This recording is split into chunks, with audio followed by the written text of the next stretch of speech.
I can't get a major league team to let me throw a pitch out because everyone thinks I'm a dirtbag. I swear to God that they just don't want anything to do with me. Right. But the Trenton Thunder, who are a minor league team in Trenton, New Jersey, the guy said you can throw the first pitch out. So, you know, it's not as much pressure as Gary, and I admit that. But if you want to film it, I'll throw the first pitch Absolutely. out. I'll put my money where my mouth is. Is it the same distance from the mound? It's regulation. Yeah, yeah. It's 60 feet 6 inches. All right. Well, maybe you'll crack under the pressure. I might. I'm going to put my money where my mouth is. All right. Here we go. All I can guarantee. What is that? It's totally not the same. It isn't. I know, Gary. And I said that. Artie doesn't give a shit about Trenton. He loves the Yankees. And Yankee Stadium is like church to him. And if he had to stay at Yankee Stadium, he'd probably still make the pitch. But throwing a ball at Trenton is meaningless. You know what? He knows I'm going to be way better. And he's pissed. Why is it meaningless? I understand this. Artie admits it's less pressure for him. But this is the closest he can come. It's about where it takes place and what it means to you. I see. No. There's pressure on me now. Gary, listen. You fucked up, and look what I did. I acted like the biggest asshole on the planet. There's pressure on me, man. I mean, it really isn't. It's not Yankee Stadium. Yeah, but you know, Yankee Stadium doesn't exist anymore. I got a way to solve this. A pitch-off between Artie and Gary at this game. Okay. You each throw a strike. I'm glad to do it. Oh, now that's a good idea. There you go. Now it's an even playing field. It's on. Gary, there's no pressure. Even playing field. Now it's an even playing field. You should be able to throw the strike if there's no pressure. Gary, if there's no pressure. Yeah. You should do fine. Right. Should be a slam dunk. What are you, a big Thunder fan? It's not the same pressure for Artie that it was for me. So the comparison. So what about Fred's idea that if you both throw? The point is that Artie should throw the first pitch out at Yankee Stadium. Well, maybe until that happens. Yankee Stadium doesn't exist anymore. There's that shit fucking pussy field they built next to it. So I can't do it. But come on, Gorilla. We in Manila. Come on, Gorilla. This is the thriller. Dude. Gary. Fred's point. That isn't a bad way to redeem yourself. It's a good way to settle the argument. If you can, I mean, here's the deal. You and Uncle Tom, you ain't shit. I understand there's a lot of pressure. When the show's over, then I'll talk. It's over, Gary. Go ahead. It should have been over a week ago. Believe me, it's over. It's over. I'll be working construction in 2 weeks. Go fuck yourself. Gary. Oh, you think they'll have your back? Oh, yeah, they will. But I'll still be able to throw like a dude. Oh. You work in construction. We need you to swing a hammer so you can hit an umpire by mistake. Bring your Anne Murray CD with you, douchebag. Yeah, and I'll show them your picture. Oh, God. All right, so you're not. The point is, if I were going to do this again and I were going to redeem myself, I'd do it in a place by myself, like, you know, that means something. But wouldn't that prove that you have the same ability as Artie? I mean, I understand why you say. I can go throw a pitch and anywhere. I don't need to do with Artie. But that's a quick way to kind of shut him up a little bit. If you pitch a strike too. Shut me up. Whatever. Listen, Gary, what about this? The Trenton Thunder game, it's not me, it's you versus Valerie Bertinelli. All right. Well, there you go. Gary's not interested in pitching. I think that would solve the problem because I understand the pressure that he had at Shea Stadium, and I'd love Citi Field or whatever the fuck it is. Shea Stadium. I'm not in a contest with Artie, nor am I tied to Artie. So if I do this, I'll do it on my own. I don't need. But you're knocking his. But you're knocking his thing. It's like so now you can prove that you're as good as him. Whatever. All right. It's enough of that. The man has a piece of wood in his penis. Wow. Yeah, that's true. You know what? I'm so uncomfortable today. It's the worst fucking day ever. Really? What's going on? You know what? It doesn't hurt anymore, but I'm telling you, what time is it? 7:15? I've already peed 6 times. It's time to talk about your gay pitch. Go up there and go, oh, she was funny, that little one with the big hair, like in 1982, you know? Right. So I always looked up to her. I always knew who she was. And I remembered every gig I worked with her. And so when I would do The View, I always felt sort of like, hey, how you doing? And I don't think she remembered it as much, you know? Do you think think she was jealous of your youth and the fact that you had become so big in terms of your career and your popularity that you overshadowed her? Do you think there was an issue there? Well, I think that when I came on The View, I kind of said, listen, this isn't okay. And, you know, they weren't always nice to her. At the beginning, the executive producer, I said, why don't you let Joy do this intro before the show even, you know, started going? And he's like, you know, we don't think she could do it all for prompter. I'm like, the woman used to teach high school in Long Island in the Bronx. Right. She can read a freaking prompter, you know? So I don't think they ever gave her enough credit at that show. And then when I came on and sort of, you know, demanded that they treat me in a different way, then I think she felt a little bit like, shit, why don't they treat me that way? And you never should have done The View in the sense that I believe, you're a solo player. Yeah. You're big enough to do your own thing. And to sit there and share the camera and spotlight with these yentas was too much. I mean, what did you need it for? You How had your many yentas do you need? There's too many yentas. You can't get a word in on that show. It's very true. But, I quit my show. I came home to do the whole mom thing. And, I was doing it. And I was like, okay, this is all right. And in the meantime, I got sued, which was not fun. That's when I started to really respect you. When you quit your own show and you said, I want to see if I can walk away from my celebrity. I thought that I could, I don't know. I fantasize about that. But I always questioned why she had to leave. Well, she's on the phone. You can ask her. Okay. Well, I'm talking to Howard first. Well, you. We're not sure we want to know the answer yet. Oh, I didn't realize that's how it works. Robin talks to you, and Hey, I got a million questions. Wait a minute, because I'm going to run out of time here, and I got a million questions. I want to clear this up. Yeah. Did you leave because you needed to really be yourself? I left because I could no longer enjoy it the way one should enjoy their work. And I was sort of paying someone else to raise my kids and not having time to live my life. And all the joy that I found was no longer real. The first 2-3 years, I loved that show. I loved it. It was creative, exciting. And, the middle 3 years, I was like, what the hell am I doing? And then I was like, it's really time to go. This is too much of everything. But you even started a magazine based on, basically who you were on that show. Well, not really. I started a magazine with the people that ended up, suing me, saying that it was not going to be that show. There were going to be no makeup on the cover. It was going to be a real version. It was supposed to be real Rosie. It was about real people. It was supposed to be very different, and that's what the lawsuit was about. As soon as we signed the deal, the guy's like, we want Rosie O'Donnell. I'm like, Rosie O'Donnell has just quit her show. I told you that. I told him I was coming out. I told him I was quitting. I told him that this would be a whole different thing, and then once I was done, he was like, no.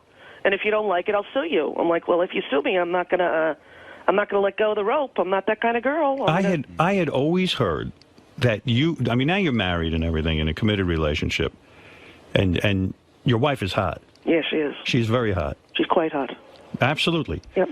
But I had always heard, through friends, through this kind of thing, that you had the most incredible single life that any woman or man could ever Party ask for. Central. That's Party so funny. Central. Do you want to hear the truth, Howard? Yeah. You can count on 2 hands how many people I've been with since I'm 18 years old. You're kidding me. 2 hands. Here's what I heard. You ready? Go. This was the rumor that I'd always heard. I ran into this guy at the Four Seasons Hotel. He said to me, Rosie always stays at the penthouse suite, the top floor of the Four Seasons Hotel. And he said one day he delivered something to your room. Mm-hmm. He said there was like 50 hot chicks in the room with you. Everyone was nude. That he delivered, this is what he told me. He said he delivered the food, and he said each girl was hotter than the next girl, and that it was the most incredible. And he walked into this room full of nude women with nude food. Women, yeah. Here's the first thing. I'm not even nude in the shower. Right? I get in there, I try not to look at the mirror, I throw a towel on. I've never been nude, unless I'm backstage in a Broadway show, and you have to be. So why do you think that was? I mean, you were a huge star. Yeah. The fact of the matter is you could have had any woman you wanted. Yeah, but you know what? I was one of those late bloomers. I had sex for the first time at 21. Never with a guy, though? No, yes, with a guy. With a guy? When I was 28 to 30, I lived with a guy for 2 years. Was it horrible? No, it was actually really great. But the whole time you're fantasizing about being with a woman. No, the sex is not really the different thing. It's about, being gay. It's not totally the sex because, frankly, you can have great sex with anybody if you're not open and socially stigmatized, You close your eyes, Howard, I blindfold you, somebody's going to give you a blowjob. You're not going to go, wait a minute, whose lips are those? Right. You're just going to enjoy yourself, frankly. But my question is this. You say in your book that you at a very young age, either someone climbed into your room, scared the hell out of you, a guy. Yeah, well, as a young kid, I was sexually abused. Right, and this was the person who climbed in through the window. Yeah. Right.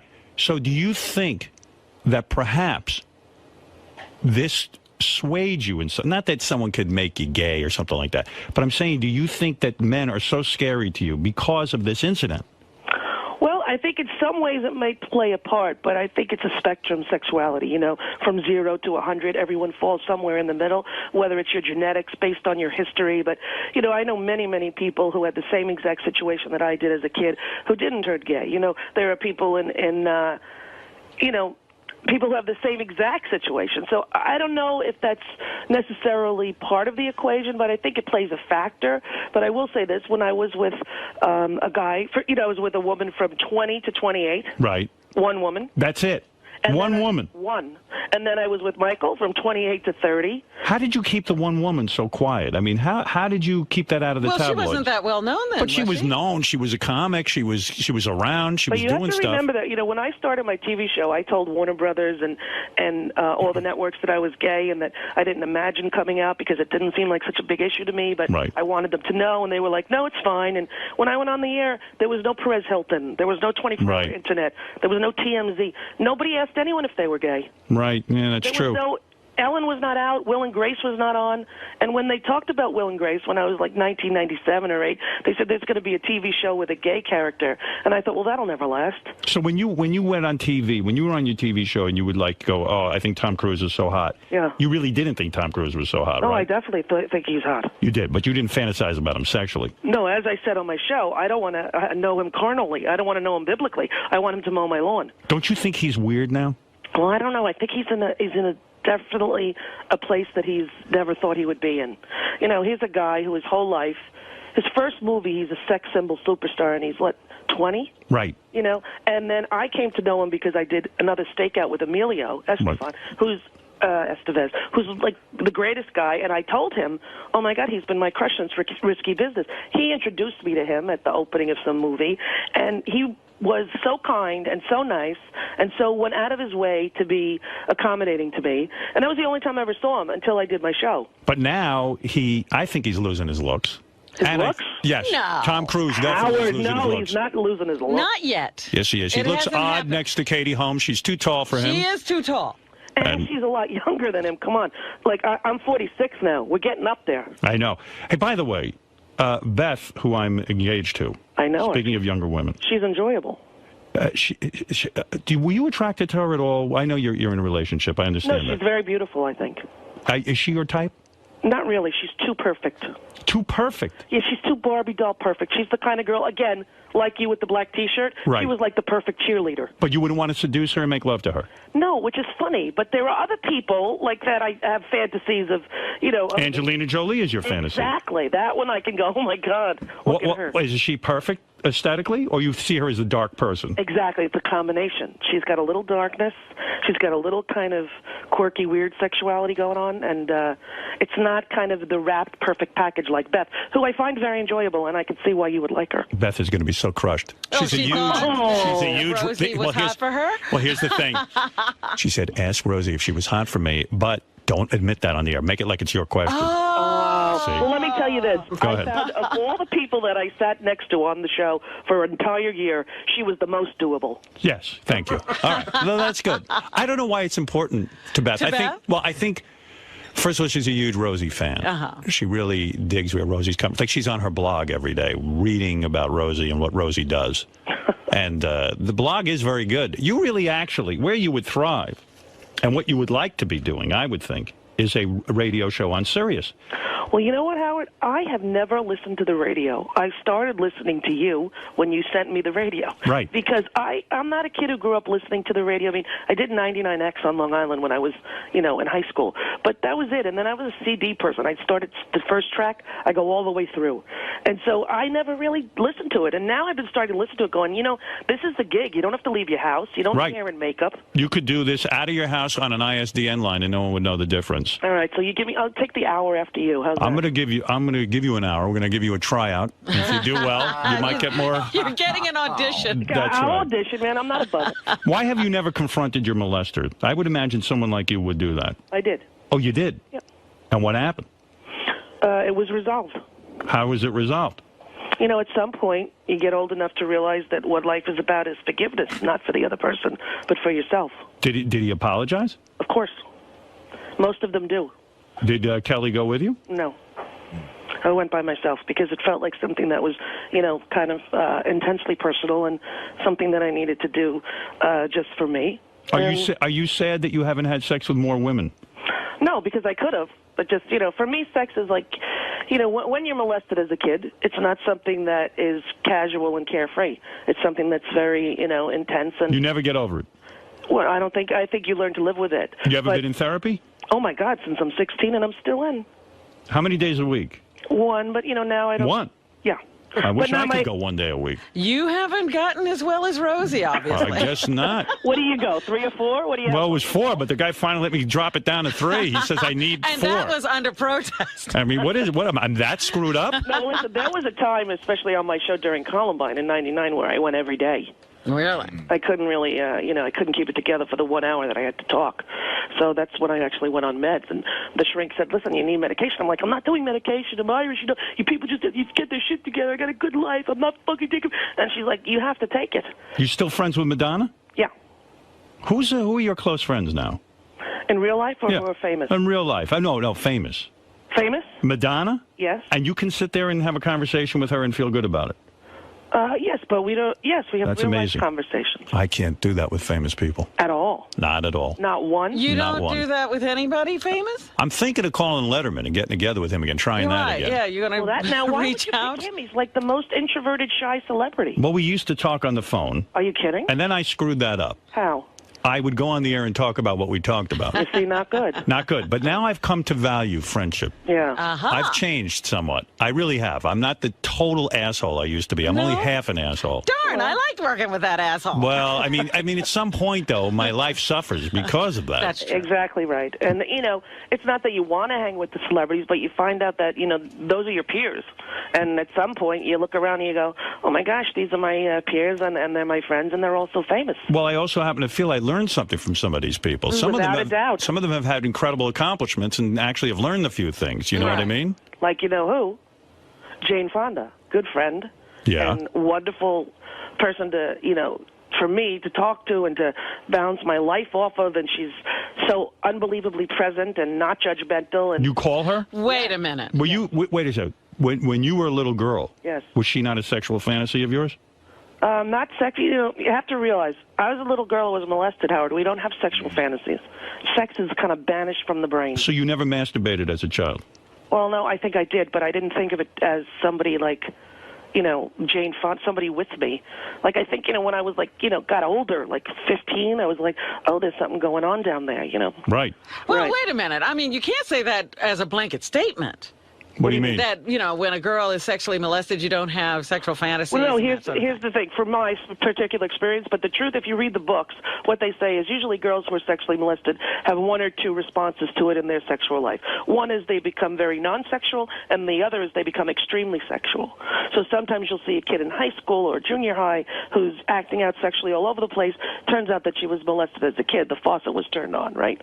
So other people have the other reaction, and that sort of was mine. I was not sexually active in high school in any capacity. Hey, let me ask you about all the rumors about that you're difficult to work with, that like you literally won't let staff members look you in the eye and all that. Is any of that true? No. You're easy to work with. Well, my staff loved me, but, the staff on The View, it was a little bit different. It was not my show. It was Barbara's show. The show had been on for 9 years, never won any awards, and no one was ever fired. Did Jay Leno ever yell at you because you took one of his staffers from The Tonight Show? No, but he did. When he was first starting, I was asked to do Fridays for him. You know how Joan Rivers would do it? Right. And he vetoed it. He said no. Why? Because you probably would have been... He didn't want the time off, and he didn't want to do that. And so... He's insecure. Well, I think the guy can only work. He doesn't really he doesn't live his life so much. His life is about his work. He's a robot. He works a lot, that man. He works a lot, and when you meet him, there's nobody home. The lights are out. Trust me on this. Yeah, well, he does it. He is in performance mode a lot, and when he's not in performance mode, he's very shy and sort of doesn't quite know how to, how to talk in a social situation, I think. But he's always, so during that time, they said no, and I called him up. I was in Vegas. I was like backstage. I called him and said, dude, this is why, you're not as generous as you could be, Right. You never thanked Johnny Carson. Right. The night that you took over, you didn't thank the man who drove the bus for 35 years. You said that to him? Yeah. And what did he say? Oh, okay. Rosie, Rosa, I always liked you. You're a good kid. You're a scrapper. But, I don't know. There's a lot going on there. But listen, I hope you're okay. And, it's okay.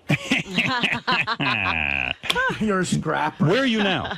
I'm sitting in my house looking at my window watching my 5-year-old daughter, who's mad that I'm not playing with her. She's looking at me and squirting the window with this water gun. Now, where is Kelly?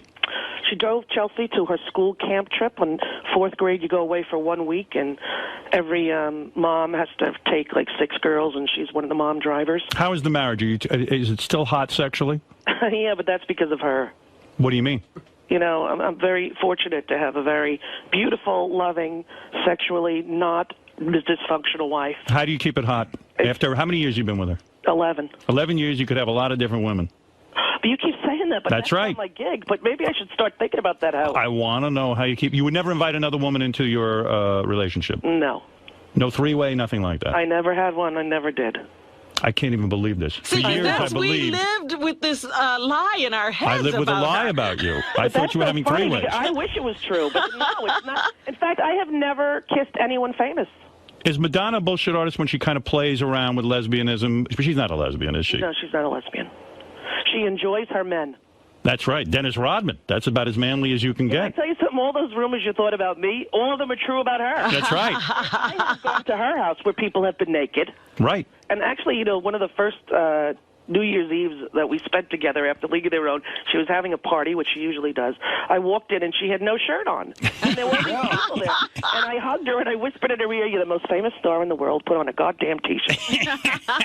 And did she do it? But And she didn't. No. Why do you think she has to walk around naked? She doesn't get enough attention? I don't know. If I look like that, maybe I'd be naked. But, you know, she looks pretty damn good, clothes or without. Right. And I don't know. That's just her thing. I've always admired it. She has almost like a wonderfully, you know, powerful male sexuality in that beautiful female package. I remember during League of Their Own, she'd see a guy she thought was hot in a magazine. 3 days later, he'd be on the set. She has an incredible longevity in her career. You know, but with you, I'm trying to figure you out because you've got such an incredible popularity on television, and yet you keep walking away from it. Well, I can't do it every day, Howard. I'm 46. It's too much. And you know, is it? Yeah. But they pay you a ton of money. How much? Someone said you're worth about $100 million, right? Yeah, it's a lot. It's a lot more money than I ever needed. So you've got plenty of money to live on. I never have to work again. And when you put the $10 million into that play with Boy George, yes, you lost the 10. Yes. Didn't bother you? No, because it would have bothered me more if I lost other people's money. Are you and Boy George enemies now? No, but this is a troubled guy with a serious drug addiction and an immense amount of talent. Do you hold him responsible for the failure of the show in the sense that he was having his problems?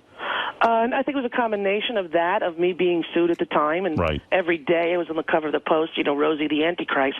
Right. It's not a great way to sell tickets, you know. Could you ever be friends with Barbara Walters again, or is that just not repairable? No, we still talk to each other. You do? Of course. You call her? Yes. And I email her, and I read her book the day it came out, and I wrote her an email and told her how moving it was and how it was unbelievably, you know, vulnerable for her to do. This is not her area of expertise, emotions, emotional truth. She's another generation. She's our mother's age, Howard. Right. And, you know, she wrote me back that it moved her and how thankful she was and that, you know, listen, I love that woman. She paved the way for other women. Doesn't make her a feminist. Right. The fact that she was one of the first women to succeed, she played by the rules of the boys, right? Yes. So she's not necessarily, you know, Gloria Steinem, but she's an believably... You would get together with dinner with her? I mean, she would call you up and say, hey, Rosie, let's go to dinner. How we met is we have the same publicist. When she retired from 2020, my publicist said, you know, Ro, when you guys go to the theater, why don't you call me, and maybe Barbara and I will come, or Barbara will come, because, you know, she was retiring. Right. So when we go to the theater all the time, and I would say to Cindy, hey, we're going to see this. Does you want to come, or Barbara want to come? And we would go to the theater and out to dinner with her, like every other month. That's how I knew her. I had never been to her apartment. I had never spoken to her on the phone. We would have dinner once every other month, you know, once every 3 months since she retired from. Because I had retired, and Barbara was thinking of doing it, and Cindy thought it would be a good thing and a good time, and she wanted me to tell Barbara my experience of, you know, what happened after leaving and how it felt, and to sort of show her that it could be done, and that's how I came to know her. Then she came to see the HBO documentary and asked me that day, would you do The View? And I said I would do it for you for 1 year. Oh, you did say for 1 year. Yes. Well, yeah, she started out with a 1-year contract. Everybody knew that. Do you watch the ratings now? Do you sit and say, I wonder how they're doing without me? You know, I watched it the first day, and I saw that they turned that beautiful blue set that we created back into horrible beige. Right. And I had to turn it off. And Whoopi Goldberg, she's not your idea of the ideal person to replace you, right? Because No, actually, I did. When people asked me who, I said she would be the best one. Because, you know, Whoopi will not take any crap. And as much as she has to take on that show, she takes. And whenever she can, you know, put in what she feels truly about this world and our government, she does. And I know that it's hard on that show to get in anything that's not the Bush regime agenda. What is Elizabeth Hasselbeck in your relationship now? After that day when I left, she called and I didn't get on the phone. I was upset. Kelly spoke to her, and I have not spoken to her since. But when she had the baby, I wrote her an email that said, you know, listen, this is real life, and this is what it's about, and carry on, and it's all going to be okay. And she wrote me an email back. And then, you know, every so often I email her, but I think I'm somebody who has way too many emotions for Elizabeth Hasselbeck to be comfortable with. Well, because your views are diametrically opposed, and you get very passionate. And so does she. You know, she has a great ass, though. Let me ask you this, and be honest now. Yes. Were you not attracted to Elizabeth Hasselbeck? Forget about the politics. Forget about the fact that there were certain aspects of her you couldn't stomach. When you look at her physically, you don't want her? Well, you see, the want is a big thing. I find her very attractive. Yes, absolutely. She's very attractive, I think. The body is perfect. Well, have you ever seen her biceps? Yes, I actually have. I've seen her ass. I've seen her running in the park. Right. So when that's an ass you run behind, and you're motivated to run faster. You keep running, huh? That'll get me to run, maybe. Wouldn't it have been great? Wouldn't it have been? But Rosie, wouldn't it have been the ultimate accomplishment to take this conservative girl and turn her, so to speak? Well, I almost did, but not to homosexuality, but to homosexuality acceptance. Oh, really? Because when the show was starting, the first week, I invited her to come to my house to go in the pool with her baby, and Dusty, the other producer, with her baby, they came to the house, and she was quite nervous, and it was like a 3 or 4 hour day, and my kids are playing with her little baby, and so the next day on the show, she actually said, without my knowledge or knowing she was going to say it, I have to say, Rosie, that you and Kelly are amazing parents, that you have great kids. Now, you have to realize, for somebody like her with her fan base, right, that's a huge thing to say, and I'm sure she took a lot of shit for it. Well, so, your special on the gay cruise you threw, that you do every year, right, is truly remarkable, well, and you're very brave to do it. And did you know Ant had sex with somebody on there? Do you know that the comedian Ant banged a dude on your cruise? Well, can I say? And the worst kind of banging. I mean, very violent. Wasn't it a senior couple, Howard? It was he banged a senior couple. I don't know. This is scary. Unbelievable. He went back. One guy took out his teeth and blew him. Oh. On your cruise. Wow, that's not going to sell any tickets right there. Oh, who knows? No, but let me tell you something even scarier. You know that little gay boy from American Idol, Danny Noriega? Yeah. He came on the cruise because I invited him because I felt bad that he, kept getting picked on from Simon. And so he came on the cruise, and so we were all in the little area where everybody meets the first day. And I said to Ant, who I don't know that well, but I just met him a year ago. I said to him, Ant, you remember little Danny Noriega from the show? And he goes, boy, he's cute. I'd like to get him or something. I was like, he's 17. Yeah, doesn't matter. Ant doesn't slow down. Hey, Ant, what are you doing? No, Ant said he was on the gay cruise, Rosie's gay cruise. Rosie's gay cruise. Yes. Oy. Well, what do you call it? No, I thought maybe he was on another gay No, this was the gay cruise. This was your cruise. Ant would only go on a celebrity gay cruise. You think so? And he goes on, and he's on there, and he meets this older couple. Yeah. 2 guys. Once the 74-year-old guy takes his clothes off, is it all wrinkled? Oh, it's wrinkled and stuff. You don't know it at first because the clothes really are very... And you blew a 74-year-old guy? I did not blow him. You didn't? Yes, do not put things in my mouth that are not there. Please. He blew you? He blew me. On the Rosie cruise? Yeah, on the Rosie cruise. In a nice room, though. Does the penis itself stay nice, or at 74 does it look odd? Here's the thing. There's a lot of stretching that happens, and Like, I have a Tweety Bird tattoo, and I'm thinking it's going to start looking like a yardstick after being with them. Like, it's not going to be pretty. The body is not a very forgiving thing. No, it's not. But taking the teeth out was... What if a woman did that to you? It's the same thing. It's disgusting. My God, I'd be freaked out. Take your teeth out and blow. I mean, come on. But the partner was like, oh, you've got to feel it. It's really it's an interesting sensation. Yeah, okay. I'm like, you know what? So's eating sushi for the first time, but that's, Oh, my goodness. Yeah. I can't believe it. You still stand by your statement that Barbara Walters is too old to be on The View? Well, I think for a woman of her legacy and elegance and historic relevance, she probably should not be doing live TV every day. It's a very difficult thing to do at any age, and it's hard for somebody to do who's a journalist and who's in her 70s. You're right. I tell you what, I will be off the air in my 70s. I promise you that. I do not want. I do not want to be Imus babbling into a microphone. Babbling, yes. No, I don't. I think that the hardest thing to know in show business, because it's the land of plenty, it's the all-you-can-eat buffet, is when you're done. Right. You know, when That's you're done, right. you got to go, hey, I'm done. I think I've handled my career in the right way, but will I know when it's over? Well, you know what? In athletics, there's a cutoff point. You know, because you're getting injured. You know, there's no cutoff in this world. Well, for radio. Radio, though, you see some guy you talk about off the Cockers. Bedroom, yeah. Bob Grant, he's still pretty good on the air. But who was that guy? They had it. He was hooked up in his bed. You know, he couldn't get out of bed, and he was still doing his show. John Nebel, Long John Nebel. Was it him? I don't know. I used to listen to these guys. Some of them sound like they were on respiratory machines. Yeah, I mean, there were a couple that hook you up and keep you going. They hooked it up right in their bedroom. Well, that can't be good. But listen, Howard, when it's too much of a drag for you to go to work, when you think, oh, well, that happened 10 years ago. It did? Yes. All right, but you took the big check money, and you know what? You made the very wise decision. You got away from all that controlling corporations who own everything you say. Can I tell you something? I've never been happier in my career. But you did lead the path, because when you were speaking out against the FCC and what they were doing in the Bush administration, and nobody else was, it was very inspiring, I have to say. My parents said to me, shut your fucking mouth about the Bush administration. I'm sure they did. You're going to get in trouble. Said that to you. What's going on with you in 9/11? You're one of those people that believes that something, some kind of conspiracy happened? I do not believe the official story. It defies the laws of physics. That's what Jesse Ventura said here. How much of a physicist are you, though? Yes. Well, I'm like everyone else. I was in New York, like you all were. It was probably the most defining moment of my adult life. Right. And I went and researched it like everyone else. I watched Building 7 come down the way we watched all those old hotels in Vegas be demolished. Right. It defies the laws of physics. If you throw a billiard ball off the top of the World Trade Center, it would hit the bottom in 10 seconds. Those buildings fell at free fall speed with no resistance. The only way to do that with 47 steel girders in the middle is through explosive devices. So, to me, it is something like the Kennedy assassination. There are some people I said, what do you think? You think that it was Lee Harvey Oswald acting alone? I actually do. You do? I do believe he acted alone. I asked Arnold Inspector about it. It makes sense to me. Well, that's okay. If it makes sense to you, that look into it. Building 7, hit by no plane. Can I tell you something? Fred went to the book depository, where Kennedy, where Lee Harvey Oswald did his thing, and he said, you are so close.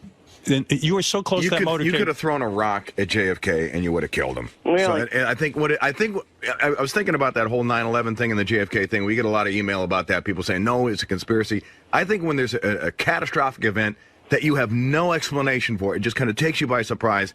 I think psychologically, Can I tell you something? You put it in the conspiracy box, and for some reason, it makes you feel better. You can sleep at night. Can I tell you something? I'm one of those people who thinks Lee Harvey Oswald knocked down building number 7. But Howard, you know who you have. But that's not to say that Lee Harvey Oswald wasn't doing it at the behest of somebody else. That's true. The question is, why did the planes have to fly into the buildings first? Well, here's something that you should do, Howard. You should get this guy, Willie Rodriguez. For 20 years, he was the janitor in Building 2. Right. He cleaned all the stairwells. He had the only pass key for Building 2. He let the firemen in and up. He was the only one with strong enough legs to do it. The firemen were stopping. They had all this stuff on their backs. This guy has gone on every country and talked about what happened to him, what he heard before the planes, the people who were burned in the basement, why they were burned when a plane hit the top. I think you need to get him on the show. All right, I will. Rodriguez. All right. Are you friends with Britney Spears? No, I wish I was. Why? Because I knew her as a little girl on that show. I've watched her grow up in show business, and I think fame is an unbelievably toxic drug, and it leads you to all kinds of self-destruction. And sad what's going on with her. It certainly is. Attracted to her? No. I'm going to give you a few people I'm attracted to. Let's see. I've got Angelina Jolie. Right. We got...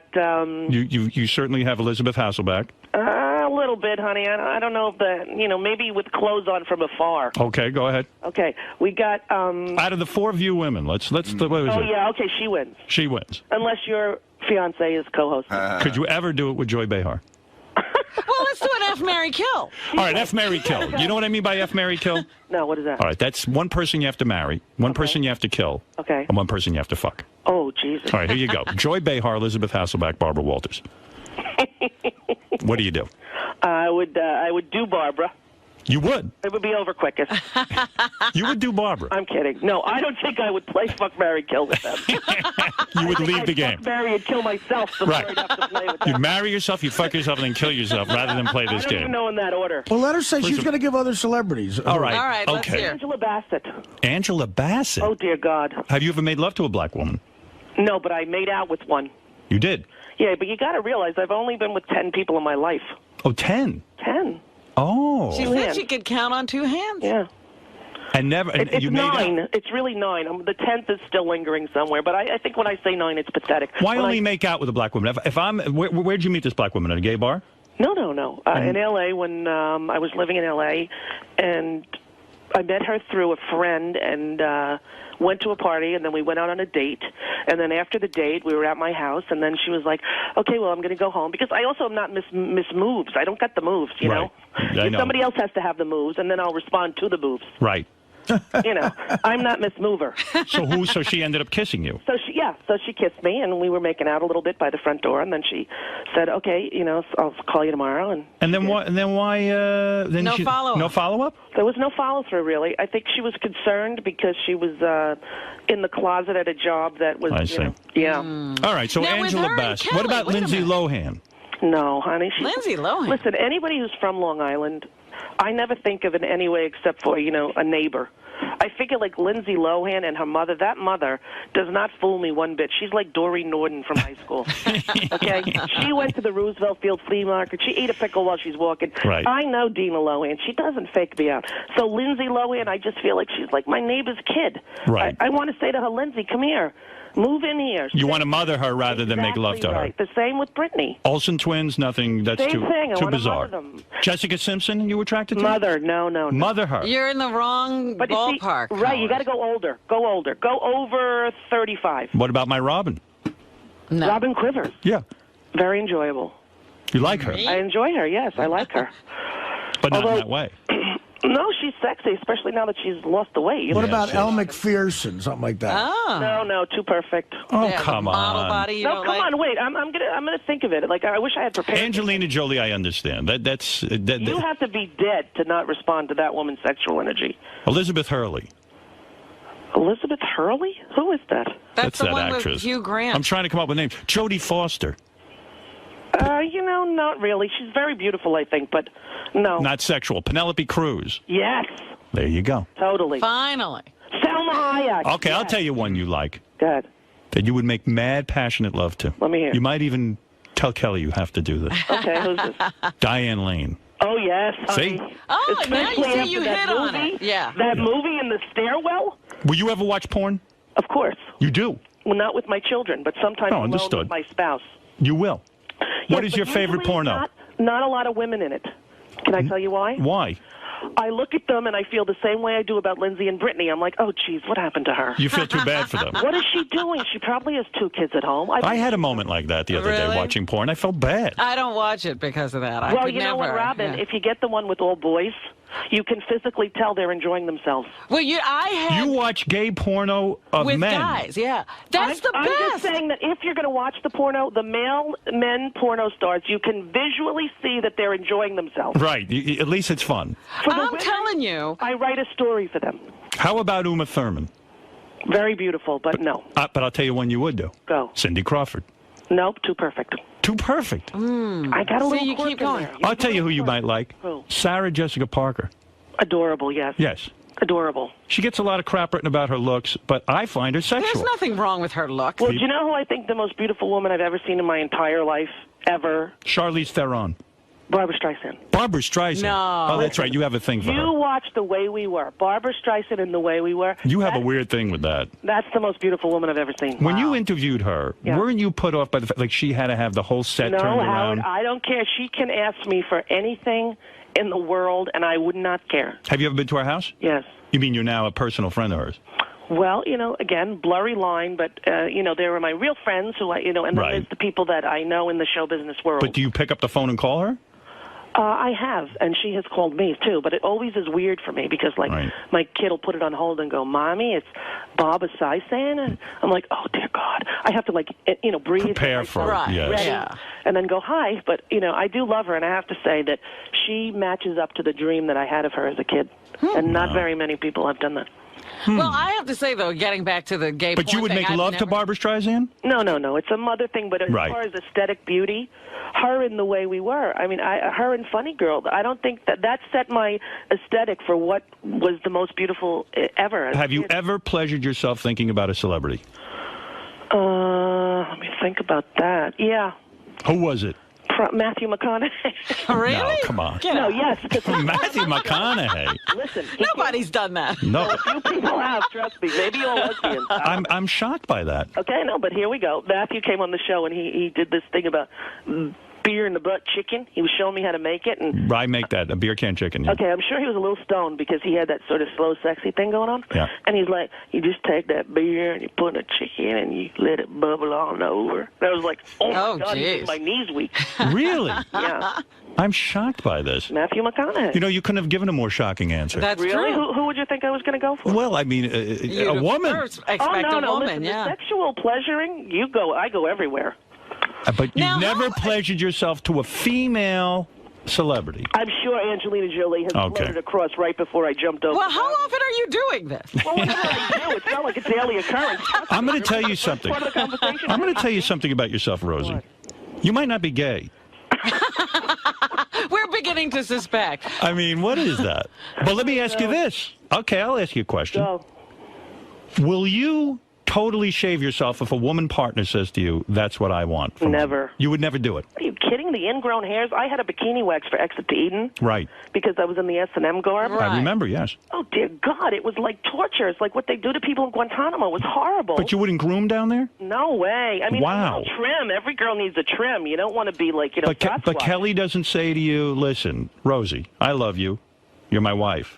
You're my sexual object for the rest of my life. Yeah. I need you to trim down there. I got news for you. It's only men who think that about women because when lesbians see other women without hair down there, they think of prepubescent girls. Oh, really? And Kelly doesn't shave? No. Boy, that's ruining my fantasy about her. Yes, no, she doesn't. I don't know any lesbians who do, tell you the truth. No kidding. In fact, I don't know any women over 40 who do. But my daughter... My mother never did. My 5-year-old daughter said to me, Mommy, how come you have hair down there? Right. I said, when you grow up, this is what happens. Da-da-da. She goes, I'm going to shave mine off. And I thought, well, this is the new aesthetic. You're raising a great kid. You're doing all a good mother. Well, listen, Rosie. Yeah. First of all, I do want to. The reason Rosie is calling in. What? Is there a reason? I thought she just wanted to talk to us. No, nobody wants to just talk to us. Rosie O'Donnell will be on the True Colors tour. Cyndi Lauper was in here the other day. That's right. By the way, did you hear that? I actually heard it afterwards, and it was fantastic. She sang all through the night in a different way. Yes. She is phenomenal. She's unbelievably talented. I think she's probably one of the best live performers I've ever seen. Happen to agree with you. Yep. Now, what happens on the tour? Do you go first and then Cyndi goes, or do you come out last? I go right after the B-52s and right before Cyndi. Is it hard to follow a musical act as a stand-up comic? Not if you're very famous. Who is the best stand-up comic out there now? Out there now, wow. Is it Chris Rock? Yeah, well, he, I think, probably is the best of our era, of our generation. Is Jerry Seinfeld overrated? Jerry Seinfeld is a specific brand of stand-up comedy. You know, it's that brand that is sort of old school, where there's more in the cadence than there is in the joke. So when you think about stand-up comedy, your hero would be more Chris Rock than Jerry Seinfeld. Yeah. I mean, I think like Robin Williams was when he was the height of his career, as in his mania that he has and his unable to stop or edit himself. When he gets in a groove and he goes, that's the most magical thing I've ever seen as far as stand-up comedy.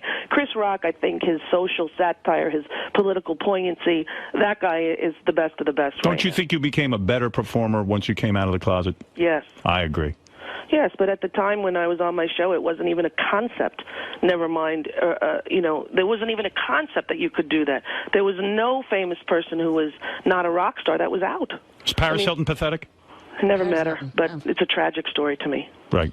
I wanted to ask, so now, when you got married as soon as they said it was okay in California, No, right? we got married as soon as George Bush said in the middle of a war. I love when you got married. I said that on the air. Yeah. Really? I Well, thought that was I thought it was great. Yeah. He said in the middle of a war he needs to have a press conference, and all the TV stops, and we're sitting there, and I'm like, oh, my God, what's happened? We lost a whole platoon, something bad. And he's like, I just want to say that what's going on in San Francisco is ruining the moral fiber of the country. And I was so fucking mad. I was like, you know what, Kelly, let's get on a plane and get married. She's because like, okay. it makes no difference. Right. No, but in the middle of a war, talk about the art of distraction. I mean, the guy's so pathetically transparent, and even at the time he was. And I said, we have to do it. And she said, okay. And we packed and we went. It wasn't like a big, it wasn't like once they started doing it. When they started doing it, I was very moved, and I would watch it at home and think, my God, this is so powerful. People standing in line in the rain for days in order to have a basic human civil right in this country. And then when he said that, that's what triggered us to go. It's a wonderful political move. You can almost see it in every politician where they do the bait and switch type stuff. They what they'll do is they'll hook you in on one thing and then they'll scream about some moral thing. Yeah. Well, we were used like that all the time. Right. Every election season, it was an anti-porn, anti-offensive material. Right, go after Howard Stern on the radio kind of thing. Were you ever attracted to Angie Everhart? Angie Everhart. The model? The football player? Model, yeah. Yeah, no. Oh, I had her. But I know who. Mariska Hargitay. Oh. Hello. Really? Law and Order. I don't know her that well. SVU. Yeah. I'm sitting here while I'm talking to you, trying to be funny, going, who else do I want to do? Heidi Klum, too perfect? Yeah, no Heidi Klum. I don't think I could ever do it with a German person. Yeah. Just the whole Holocaust thing would just be too. Well, it's a very harsh language. It truly is. That's my point. Can you imagine? Oh, please, Rosie, do. I don't know. I can't even. So Rosie is going to be on the True Colors tour. Sounds like a fun night. B-52s, then Rosie, then Cyndi Lauper. Now you're here in the city somewhere, right? The Indigo Girls are on some, and the Joan Armour training. And tonight, here's the big news. Tonight, I've been added to the Radio City show, which was a huge thing. And I'm not really doing traditional stand-up, Howard, which I think you'd appreciate. I decided that the only way to do stand-up now, because I'm too lazy to write new stuff, I was doing the old crap. Right. I'm like, okay, from now on, it's only new stuff, and it's only real.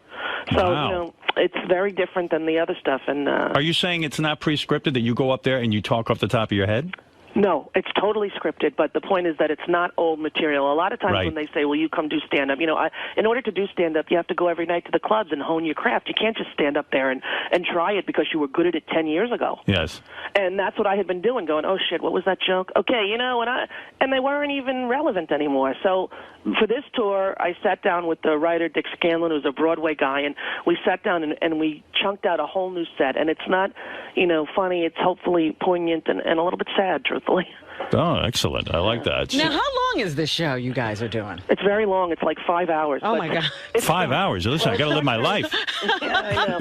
You got to bring a sandwich and bring a picnic basket. This is a commitment. So they have a lot of stuff going on before, and there are different openers the Indigo Girls sometimes, and tonight the Indigo Girls and Joan Armour. All these people show up at different cities. Joan Armour training's terrific. Yeah. She's my favorite, I think. Well, hey, I always meant to ask you, why aren't any of your kids black? Why don't you get a black kid? Well, a lot of times the birth mothers don't know the race of the father. Right. So, Parker was supposed to be a girl and a biracial girl, and he ended up to be a white boy.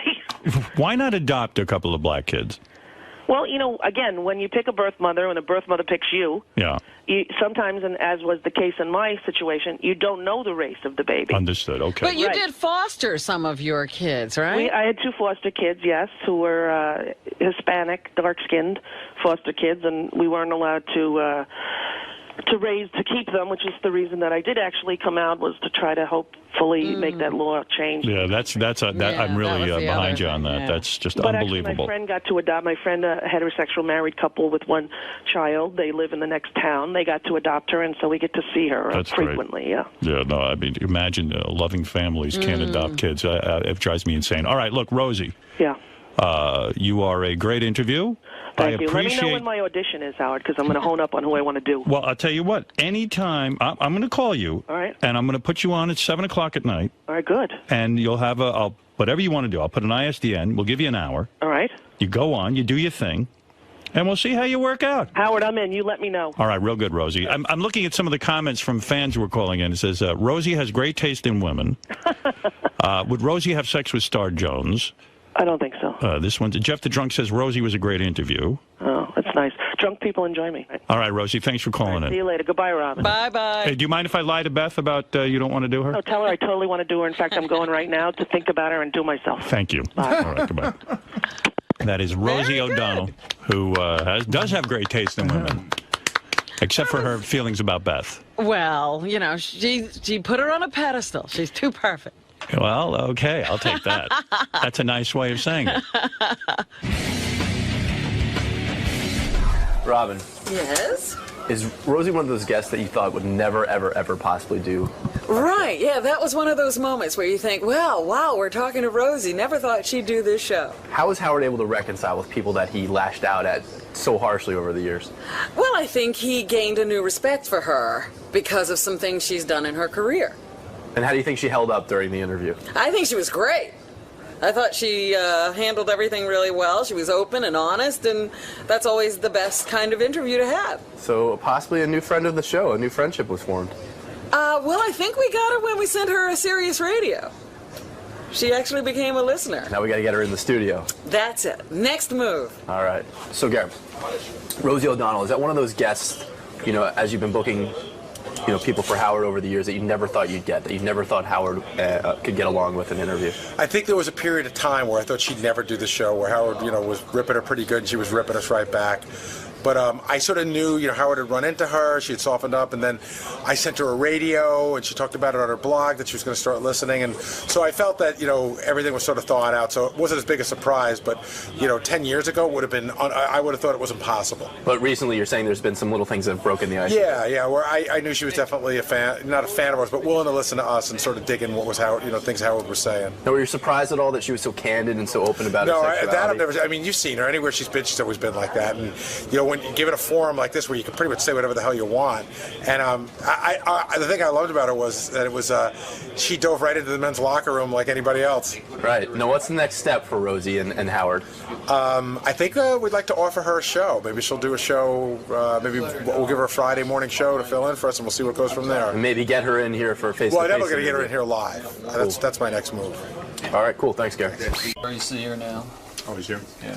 What were all his movies? Do we have a list? Son-in-Law was a great one. That we like. No, but there was Son-in-Law, and what was the one, the courtroom one? The Jury Duty? Jury Duty, that was a good one. And there was another one. In the Army Now. In the Army Now. Yeah. But Son-in-Law is like the best movie. Oh, fuck it. What was the caveman movie? Yeah, Encino Man. Encino Man. Encino Man and Son-in-Law. Son-in-law is still great. I liked his movies. They're funny. They were funny. There was a lot of good ones. I thought Jury Duty was a scream. What was the one where he goes? That was the one where he goes home. The girl. Son-in-law. College. Was that Son-in-law? Son-in-law is the one where he goes to work on the farm. No. That's one of my favorite movies. Me too. I love that movie. Hey, Howard, one other angle, something that Will brought up that I thought might be good. Like, I think that Son-in-Law was the one that made him a star. So he goes to Encino Man. Like, what's the trail like? Like he's saying now it's all blue collar. Like, what was it like? You go to Encino Man, of course you're a star now. So you got the trailer. How many assistants do you have? What's the setup there, and compared to what's the setup today? Right. That's good. Yeah, because after that one movie, he was like bankable. That's it. Oh my God, that movie made a lot of money. Well, it probably didn't cost a lot of money. That's what, you know. That's how you make money when you get somebody who's not established. You pay him nothing. Script. It was, you know, it was probably one of those scripts that was laying around. So yeah, that 37 people. Probably had Laurel. He seems to be like constantly questioning what was the difference between him and Adam Sandler. Like, why did the Adam Sandler character work, and he became this huge movie star, and then his character just kind of fizzled out. I got to tell you, it's not that far off. It's not that crazy a question to ask. Well, but that has funny because for me, it's like I love Adam Sandler, and Pauly Shore. Like, but that has to do with me not more like that Pauly's untalented. Like I don't understand Adam Sandler. Like I see no difference in those movies. Yeah, well, I mean, to me. But it sounds like that's a personal taste thing, almost. You know. No, I'm saying. Well, I'm just saying that I don't think that that's far off. Yo, what's up, you guys? This is Pauly Shore, and I'm here on the Howard Stern Show, beautiful New York City. Howard's an old friend, known him for, I don't know, probably 20 years or so. And I'm here this time around promoting my new Showtime special that just premiered. It's playing the whole month, and it's called Vegas is My Oyster. And it's got Howard Stern's favorite friend, Andy Dix, on it. and Semi-Precious Weapons, Brie Olson, Amber Lancaster, and a great cast. It's like an old variety show. So I'm promoting that. Also looking for an assistant. Will work for Poly.com, which is my website where I'm kind of right now looking for a personal assistant. Figured I'd go on the internet and get a bunch of freaks to see, if they wanted to, work for me. And see what happens. See what happens, yeah. Now, Howard's going to promote your project, but he's going to want to get into the personal side of things. That's why I'm here. Do you cringe at all when that comes up? After the last appearance, it was, I just felt good, you know what I mean? It was almost like what's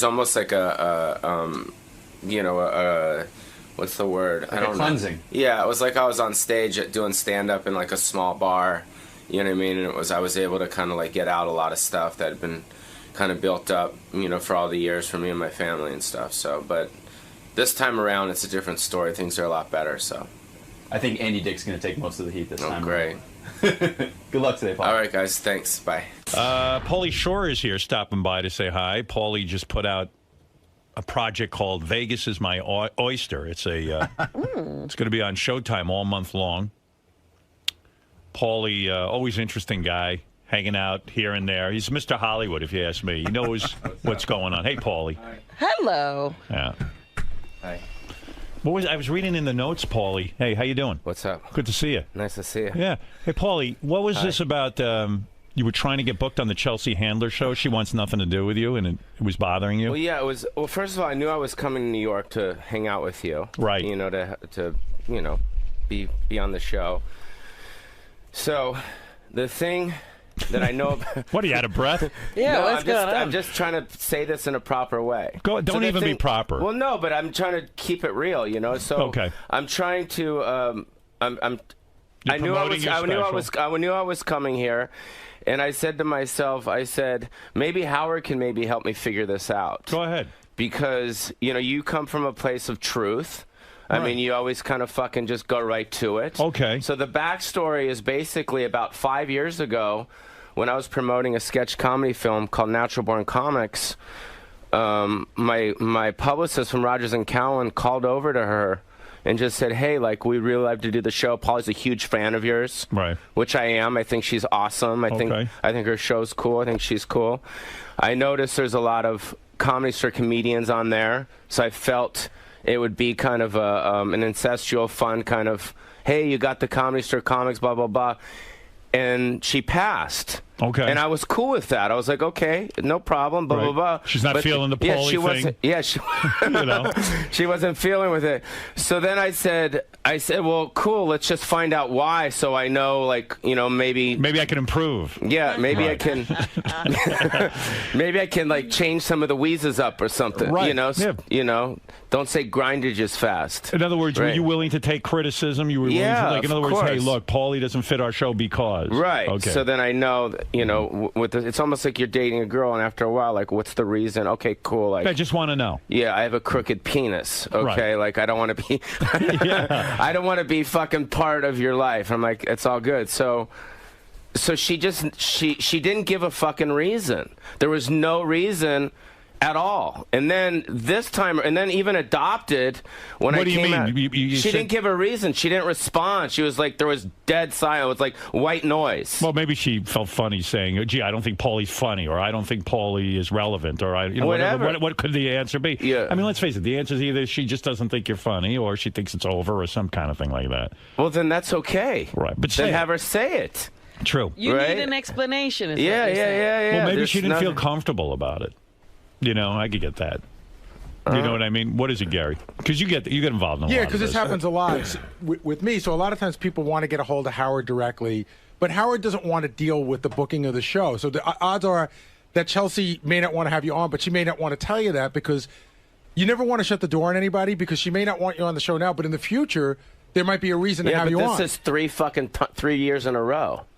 But, Pauly, you just have to accept that you're not doing that show. Yeah. You just we'll have you on. Yeah, I know, but I just want... But here, I haven't finished, though. Go ahead. Good, this is good. So I went... So Adopted came out last year, did well for me, and I thought that would be, hey, maybe I can go on there for that. Maybe now you're good enough. Yeah, because I'm, adopting black babies, and that's funny. Right, it was cool. I talked to Eddie Murphy the other day about it. It was a great, classic conversation. Where did you see him? I saw Brett Ratner at the Playboy Mansion. Yeah, and he came up to me because I guess Brett just finished a film with Ben Stiller and Eddie Murphy, and it looks good. It looks funny. It looks really funny. So Brett came up to me, which he never does, because usually I'm coming up to him. Right. You're usually annoying him, yeah. And he said that Eddie Murphy didn't stop talking about Adopted. Really? Yeah, he just loved Adopted. Oh, so you didn't get to hear that from Eddie himself? No. So he told me to call Eddie, so I talked to Eddie on the phone. Oh, no kidding? Yeah, I talked to him. It was pretty funny because I was in... You called Eddie to get compliments on Adopted? Well, he wanted to talk to me. And so when you called him, how long were you on the phone with Eddie for? For 15 minutes. But it was the best. I was in a fucking parking lot at Office Depot in like fucking Charlotte, North Carolina. It was great. I just bought like my folder for the next year for. That's a big deal. Folder. Eddie Murphy saying something you did was funny is really a big deal, right? Yeah, it was huge for me. And so because obviously it's Eddie Murphy. I love Eddie Murphy. And now, if Eddie Murphy likes me, why the fuck doesn't Chelsea Handler like me? Right, you think they go what hand the in fuck? hand. Did you say to Eddie, why don't you call Chelsea Handler? Let me finish with this fucking thing. All right, go ahead. Okay? Yeah. So I'm, you know what I mean? So they just don't tell me a reason. And I don't think it's like, because for Letterman, like, we'll reach out to Letterman, but he says, we love Pauly. Right. We want to have him on, but this particular project doesn't work. Regis and Kelly, same thing. Right. I'm friends with the booker over there. They're like, we love you over here, but we can't promote Vegas as my fucking oyster. Right. Or adopting black babies. It doesn't work for them. They want something more wholesome. It doesn't, right. So, but Chelsea's perfect, and I love her. So she... See, I always assume, I would never make, I'm being honest. If a show didn't want me on, I would never make the call to say, I need to know why. And I'll tell you why. I just assume they're not into me. Right. You know what I mean? I just go, okay, I don't need an explanation. Yeah, but they're not into me. They don't want me on. Right. So of course, everybody wants me on, so I never have had that. You never have to make that. I've never been in that position, but that's how I would be. Yeah, but I think it's personal. I think it's something that I did back in the day, like I jerked off on her. Or that's possible. Well, that's what I'm saying. And back in the day, I was so fucked up that I don't remember half the shit I did. Maybe I was an asshole at a party. Seriously, maybe I was an asshole at a party. And it's something. I think people in Hollywood don't care what you do to them as long as they deem you hot. Yeah, you're a hot commodity. Jerked off on her at a party. She would love it. Right. All right. So then maybe she just doesn't like my style, bro. I think that might seriously. That's probably it. And if you press her, you're going to get the answer that you say you want, but you really don't want. I don't give a fuck what she says. She probably doesn't think you're right for the show. What? But she'll have fucking all these other people on? But see, now you're going into that whole thing. But I don't understand. Was she a comedian? Yeah, she's a comedian. So did you treat her badly at the comedy store? I don't know. That's what I'm club? trying. That's all I'm trying to figure out. Maybe, or if she says she doesn't like me, that's cool too. Right. But she doesn't want to say that because you never know when she might need to have you on if something changes in your life. And plus, she doesn't want you walking around going, "You know what? Chelsea Handler hates me." I don't give a fuck. I'm cool. A lot of people hate me. But she doesn't want that. That's what I'm thinking. I'm trying to help you here, man. Anyways, I wrote her assistant a personal email. You're not giving up. I wrote her a really nice email. Hey, I reached out. I would just like to have a conversation with her. It's all good. Like she doesn't. And no response. Paulie, who in their right mind? Nobody's even responding. But Paulie, who in their right mind would want to get on the phone with you and explain to you why you're not right for the show? I wouldn't want to do that. No. It's not about the show. It's about my personal situation with her. If I did something to her Why do you personally, think it's personal? I don't know. It probably isn't. It probably is just, hey, she's not feeling it. Well, then that's cool too. She probably just like, hey, okay, Paulie's not on my radar. Right. But every single other person that doesn't want me on their show, they tell you why. Tell me the reason. They're what bullshit artists too. What reasons have you gotten? Yeah, he told you. He gets like, oh, that project's not right. Yeah, if I do a series, then or I do something like I'm doing something with CMT like in a couple months. A film. It's more family oriented. What's it like doing films now? Because I just was saying before you came in here, I was talking to Gary and Will and stuff, and we were just having a conversation. I said I love Paulie's old movies. I loved the movie Son-in-Law. Mm-hmm. I thought it was a terrific movie. I still watch it whenever it's on. I watch it. You know what I mean? I'm and going you around love the dot. the one where he was on Jury Duty. Jury Duty. Love Jury Duty. Jury Duty is Listen, funny. not Stanley Tucci was fantastic in that. Not every movie was, the greatest movie. I had my favorite Pauly Shore movies, but there were 2 or 3 in there out of like maybe 6 that I can think of that I thought were home runs. So what the fuck happened? I mean, you're still working, you're doing your thing and all that. Maybe I jerked off on people's feet and I didn't know about it. No, but I mean, no, seriously. I just think at the end of the day, it's the box office. I think that the bottom line is... Did the box office... Did the fans leave? No, the box office went down. I think that's just like you said earlier. What was your first movie, your first big movie? It was Encino Man. But Encino Man happened after the Pauly Shore show on MTV. Kind of during that time, yeah. And you got discovered on MTV how? How did you end up on MTV in the first place? I did. That was your big break. Yeah, it was spring break, and it was our friend Joel Gallen. Yeah, Joel. Joel Gallen was producing and directing a special called 5 Funny Guys. Yeah. And I wasn't one of them. You weren't the funny guy. So wait a second. I was hosting it. Right. Yeah, I was. How did you get discovered for that?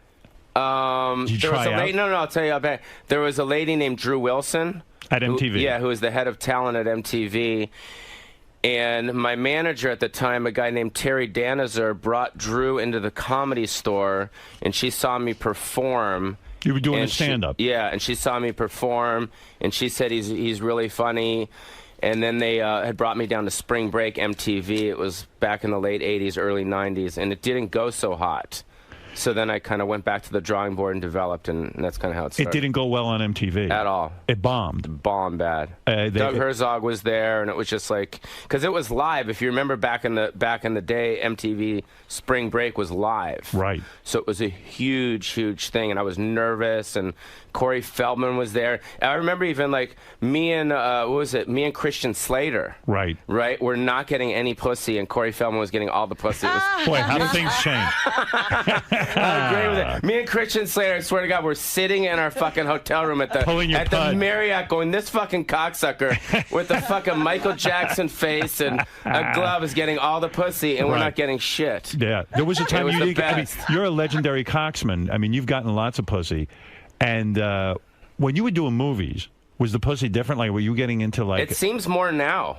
More now? Yeah. You haven't slowed down a bit? You go to get pussy at the Playboy Mansion, No. It seems more now just because I'm not as... I don't want to use the word desperate, right? But I'm not like chasing it as much. It doesn't mean as much to me. I'm 43 now. But a lot of... You look good. Yeah, but at the Playboy Mansion, you got kind of wrapped as the guy who all the playmates fuck. So you had to back off that well, right? I mean, you tapped that well way too many times. I don't know. I think so, right? I mean, that was the... Paulie, you go to the Playboy Mansion and then you end up sleeping with Paulie. It was almost like a joke at that point. You had to. It was like mandatory. Christ, right? No, seriously. Cool. But it was for a while. Having sex with me? That's not a joke, but I'm saying you got all the playmates, so the girls start to talk among themselves, like, Paulie fucks us and then dumps us. Right? I guess. And I always liked your rap on sex. You look at guys like Tiger Woods. You look at guys like Arnold Schwarzenegger. And you say, you know what? At least I'm honest with a woman. Yeah. I don't marry them and then fuck people behind their back. Or lie or say I'm doing this. No. No, you've always been honest. Yeah. That was the one thing, like I told you, I think last time I was here, that I didn't like about my dad. You know what I mean? Is that he wasn't honest? Well, no, because he got in this relationship, you know what I mean, and he didn't want to be. He was never happy. He was never happy with your mom? No, because he was, on the road with Elvis and all these people, and he wanted to have fun. He wanted to live the lifestyle of a comic. The lifestyle that I'm living. So I just don't think the two worlds mix properly. Right. So you felt your father was a hypocrite. And that's why you see a lot of these rock stars with these wives, and you see them on these reality shows on VH1, they look fucking miserable. They do. These wives, because they know their husband just went and fucking got blown by like 3 groupies in the back of their disgusting tour bus. You're right. They just look... So where people say, Paulie's gross because he fucks all these girls, Paulie isn't gross. He's being honest. Right. You're living that lifestyle. And are you in a relationship now? No. It's hard for you to be in a relationship because you're banging a lot of girls. No, that's not it. What's going on? I'm just into my work, man. I'm into my work. When's the last time you got laid? I don't know, 2 days ago. Oh, 2 days ago. Yeah. He didn't say he wasn't getting laid. Oh, I see. You're not in a relationship. You met a girl 2 days ago. No, she's staying at my hotel. Oh, so she's a girlfriend. She's a girlfriend. Right. She's not my girlfriend. She probably sees other guys too. Right. But she's my friend. We get along. You got it all figured out. And I don't mean that facetiously. You really do. But you have to ask, how does he maintain that emotional distance? You never just get so involved and how do you want do to that? Possess and my emotion goes into the stuff that I'm working on. You know. But when it comes to women, do you ever get attached or needy? Or back in my 20s, I did a lot. Yeah. Very miserable. Did you ever date anyone super famous? Or has it always been? I told you just a while ago, just Kylie Minogue. Kylie Minogue. Yeah, that's a pretty big score. Long time ago, yeah. Did you fall in love with her? Mm-hmm. Loved her. I loved her so much that I flew to London. I flew to London where she was performing, and as I was flying to London, she was flying to L.A. to meet her new boyfriend. Oh dear. Oh God. I guess you know. Well, she dumped you. I guess the deal is if guys are ever texting their girl or vice versa, and you're not getting a text back or calling them, that pretty much means I don't want to go out. That's the pussy way out. So you know girls what I are mean? as scummy as guys. Guys will do that a lot too. They're just sort of never no text, nothing. no call back, and stuff like that. But the thing is, it's like, you know, it's just, you know, I think that's, you know. Would you have married Kylie Minogue? Do you think? Probably not, because we just, I don't know. Did you ever confront her and say, why didn't you break up with me properly? Why didn't you at least give me an explanation? Yeah, we had that conversation. Did you have it on the phone or in person? No, in person. How did you get it? it? It was hysterical. It was hysterical. It was fun. It was hysterical for her. No, it was hysterical because... wait, put on your headphones because it's your mic. Sorry, I'm just getting crazy. What's the matter? What are you doing? What are you doing? Put your headphones on. There's a microphone in them. All right. What happened over there? You get nuts. No, what happened was she was dating some guy named Stefan, right? Who was the music video director for the Chili Peppers, right? What's the matter with you? I'm just thinking back. I have to fucking think about it, dude. What the fuck? Let me think about this shit. Okay, so I was, you know, I flew to London, and then as I got there, Stephen Baldwin was filming a film out there in London. Boy, that goes back a long way. Stephen Baldwin was making films. Yeah, and he was filming a film in London. I think it was some film out there, and I found out through her friend that I became friends with on the set that she had flown to Los Angeles to spend time with her new boyfriend, Stefan. And I had no idea that she had a boyfriend. Right. So finally, she found out that I flew to London. She thinking I'm a psycho. Right. You know, all I want to do is like say, "Yo, tell me like what the fuck's going on? Are we going out or not?" Yeah, it's cool. You know what I mean? It's all good. You know. So then finally, she hit me back, and she said she's in L.A. and she's like nervous. Like I'm gonna do something. And how many times have you made love to her? I mean, a lot. A lot. Yeah. All of a sudden, she's nervous. For 6 months. Yeah. Wow. And then, and she was staying at the Chateau Marmont, and she says, "Just pick me up, and we'll go have lunch, and we could talk about it." Yeah, because she wanted to be in public with you, so you couldn't beat her up, kill her. Yeah, exactly. So we went to the Kings Road Cafe on Beverly, and I was crying, man. You know what I mean? Yeah, I was crying. You always demand a reason from Chelsea Handler, from this chick, Kylie Minogue. You need your reason. I need my fucking reason. You need closure. Yeah. All right, go ahead. So I'm fucking crying, and she's just staring at me like she's in shock. Yo, she's in fucking shock, dude. Like, just like looking at me like, oh, you mess. Oh. How did I go out with you? Yeah, right. So she's crying, and I mean I'm crying, and then what did she say? She just said, and look. she's just saying, look, I have a new boyfriend. I'm very happy. Stefan, I'm like the fucking video director guy. Boy, that hurts, doesn't it? It's like they put a knife in and he was doing some good videos back then too. The Chili Peppers. What are you kidding me? He was a cool guy. I mean, you should probably put some of his videos up right now on your show. I mean, he did the one where like they're in the desert. How long ago was this? This was in the late 90s. Wow. Yeah. So, Kylie Minogue was hot. Yeah. Was she great so in that bed? was it. So then basically I dropped her off and I had let go and everything was cool. Was she great in bed? Was that it too? She was awesome. She seems like a freak. But we forget about her in bed because it's not about her in bed. Her as a person was awesome. No kidding. Like it was like one of the first times that I actually dated a girl. When she spoke, I actually listened to what she said. Seriously. That's amazing. Because she is so fucking awesome. Like everything about her. And I didn't know who she was, which was cool. And she didn't know who I was. She was in Biodome. Oh. Yeah. Well, what do you mean she didn't know? You were the star of the movie. Yeah, but she didn't really know who I was. She's from England and Australia and all that shit. She knows you're in movies. She knows you're the star of a movie. Yeah, but she wasn't familiar with your favorite film. Right. Yeah, that's right. But she was that special someone who you could really connect with. She was awesome. I saw her in Vegas at a her. concert just recently. And she's got some following, Kylie Minogue. Yeah, she's great. She's great. And I love her and I miss her. And I saw her, I think, a while ago. I think it was in the early millennium time where we were doing TRL or some shit. Right. And I saw her there, and it was cool. She was cool. She's awesome. So take me back to your career. You're on MTV. The first time you go on, you bomb. You sucked. Mm-hmm. It didn't work out. Doug Herzog, the head of MTV, sees you and goes, "This guy's fucking bullshit. We don't like him. We get rid of him." Yeah, so it meant I wasn't ready. How'd you get back? So then on I MTV? just went back to the drawing board and started developing my stand-up. Right. Like for about a year, and then I fucking just You worked came up, hard. You went to the clubs. I worked really hard. Right. Yeah, I worked hard.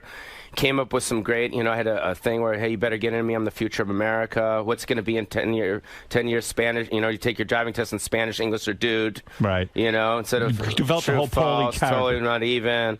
Hey, and I just did a whole thing. I developed it.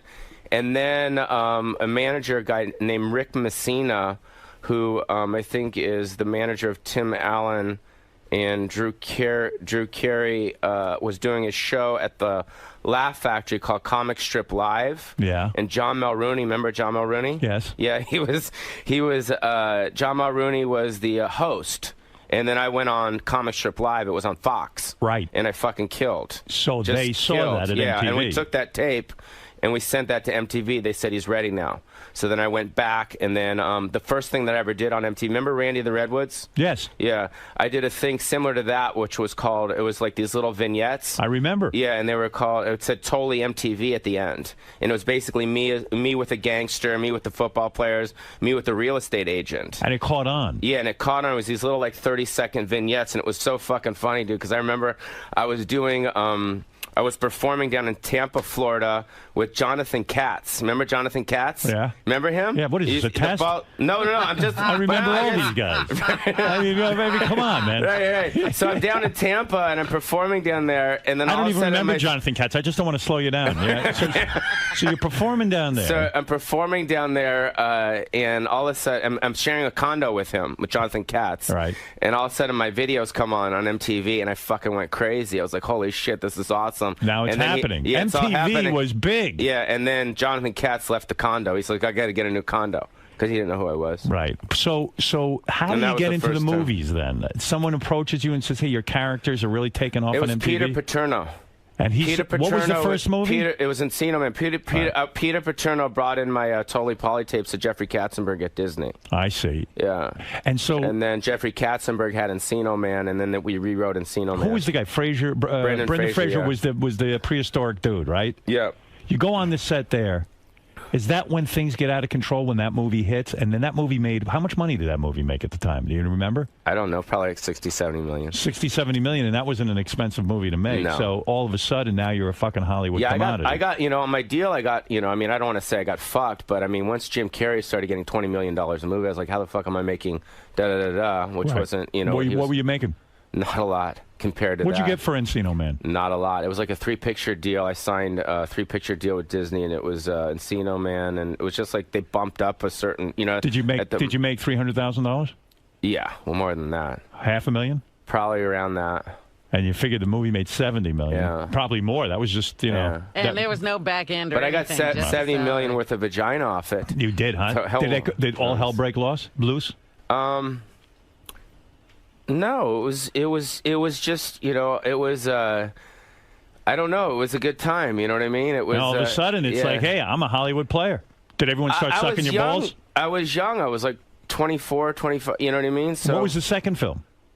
And then it was Son-in-Law. Son-in-Law. And that made a lot of money, didn't it? Yeah, Son-in-Law did well because it kind of took me out of the kind of MTV audience and brought me into more of a mainstream audience. You were a leading man all of a sudden. Yeah, it was. I was very lucky with that one. Who's the chicken son-in-law again? What's her name? Carla Gugino. Did you fuck her in real life? No. That's interesting. Yeah. Why not? She had a boyfriend. Oh. He was on the set. She was a good-looking girl. She's awesome. She was great. You know, it was funny when we were doing that movie, Ashley Judd was almost going to play her role. And what happened? Disney wanted Carla. I see. Probably would have fucked Ashley Judd. Maybe she didn't have a boyfriend. Right. So Encino Man hits. And how much money did, not Encino Man, when Son-in-Law, how much money did Son-in-Law make? I'm not quite sure. But it was a big hit. It was around that, yeah. Around $70 million. Not that much. It was less than Encino Man. Every movie I did started making less money is what happened. I see. Yeah. Yeah, by the time we got to Biodome, we were done. Finished. Was that the end? That was the end. What about In the Army? That was a good one. That was good, too, but it made like 30 or 40 minutes. It didn't make as much. So were you in a panic at that point? Did you freak? I didn't know what I was trying to think, was I freak? No, I just like to work, you know what I mean? Right. It wasn't like I was so consumed. The movies you do now, though, is it different, like in terms of like, oh shit, we don't get that French service, we don't get the good meals, we don't get the truck. I mean, now it's probably like making a movie nitty gritty. You know what I'm saying? Like now he's selling blood. Right? Yeah. Are you selling blood to make your movies, like Robert Rodriguez? I mean, it's a different thing now. I mean, it must have been great when you're doing, I don't know. It was cool because I did Son-in-law. a small part in the Nick Schwartzen film. Yeah. That comes out, I think, in September. And it was just nice to be back on a set of a really big film. Like right, because it's a different vibe, right? All the grips, everyone's like, "We miss you, man." Da da da. Because whether you talk shit about my stuff or not, like you said, like the movies every day play on TV for a reason. Right. You know, I love a lot of those They movies. do well, and and I guess why is Adam Sandler so successful with his? They seem like his movies do well. Yeah, but it's the same kind of genre, isn't it? I mean, it's like the goofy guy kind of thing. Like Waterboy and Encino Man don't seem all that different to me. Maybe you should do waterboarding in Encino Man. Maybe that's it. He can waterboard me in Encino. So no more Playboy Mansion for you? I go sometimes. You do? Yeah. Where are you going to get laid? I don't know. The airports. Everywhere you go, you get laid? No, I don't. It's not as much as it was to me. It's not as important. Getting laid isn't as important? No. What happened? I'm just not that interested in it. It's not as much. I think it's my, what's it called when you get older? My mojito? What's it called? Libido, yeah. I think Your mojito. My mojito. No, I just think when you get in your 40s, your interests change. You know what I mean? In the last 3 months, how many different women have you had? Be honest. Sex or? Sex. Just sex. Just sex. Jesus, I don't know. You don't not that much. Sex? Shit. I don't know. 3 months? Yeah. What month are we in right now? Right now, it happens to be August. All right? I know that much. I don't know. Maybe like 4? 4. That's a lot of girls. Really? Dude, for a guy who's not that interested, that's a lot of girls. Isn't that a lot of girls for a dude who's not interested? Absolutely. He's not interested, so I only had 4. It's only 4. It used to be like 24. No, that's a lot of girls. You'll never get married, right? Oh, he will. No, he won't. I would say never. Never say never. Never say never. You say he will? Yeah. He'll get to be about 60-something. You know what the type of girl that I'm looking for? Because I was thinking about it for a long time. I was like, well, if I am going to settle down, because obviously you don't want to be with other girls when you create a really good relationship with someone. Right. Because you're going to say to yourself, why am I going to fuck up this great, awesome friendship and relationship with someone just for a piece of ass? That's right. Right. That's it. Yeah. So because that's really the bottom line. That is. Right. So what I'm thinking is the type of girl that I'll settle down with is going to be like a Sharon Osbourne type. A manager but isn't that more of like a mother type? Like what's wrong with that? What's wrong with that? You want someone who can manage your career. Yeah. I want someone to be the yin to my yang. Right. I don't need like a Playboy model, but one of those type of girls. Because those girls are fun. You have a great time with them. You enjoy each other's company, but you kind of keep it, Well, what you're saying is You're looking. If I'm really going to settle down, the Playboy model is looking at you to take care of her. You're looking for a woman to take care of you, almost like a mother. Right. I see him like Groucho got married when he was 100. All these guys, they're almost decrepit. They can't walk. Then they hook up with a girl. Back in my day, we fucked lots of girls, but now, of course, I'm with my wife. You seem that way. Oh, I love her. She's the greatest. Is your dad doing okay? Yeah, he's doing great. Is she still getting a lot of pussy? I mean, he's my in front dad? Of, yeah, is he getting? He's married. Oh, he is. Oh, yeah. I'm sorry. All right, listen to me. Well, that still doesn't answer the question. Your next movie should be pursuing Sharon Osbourne. I think you should try to go out with her. And that's the movie. But if you think about it, you think Ozzy would still be alive without Sharon. I think he's devoted to Sharon, and he recognizes that she's the most important thing in his life. Although he did fuck up for many years. He used to cheat on her terribly. Yeah, but imagine him without her. He's dead. You're right. That's what he would have got hit by a truck. That's right. You know what I mean? Maybe you should date the daughter. Kelly, yeah. Yeah. Pauly Shore's special, Vegas is My Oyster, airs all month long on Showtime. Your friend Andy Dick's in there. Yeah, I'm really... Like, what happened to him? Like, I just heard yesterday, and then I'm like, what the fuck's going on with you guys? Me? Well, I'm just listening to this guy do an anti-Semitic rant that... He's talking about us Jews? Yeah, he's talking about a bunch of shit. Yeah. I would cut him out of my special, but it already aired. What can you do? No, I just thought it was a weird place to be coming from. Like, he's trying to attack me, and that's what he's attacking me over. But for what? As if it's, like I've done something terrible and bad. And he thinks I've done something bad to him because I don't give him a free radio show or something. I don't know. The guy's listen. He's obviously a mess. He's funny though. He was funny on the show. Well, that's good. I'm happy he's funny somewhere. Yeah. Well, you figured out how to make him funny. You're the only guy who doesn't have to cut him out of everything. Good for you. You ever bang a porn star? Have I? Yeah. I don't know. Have you?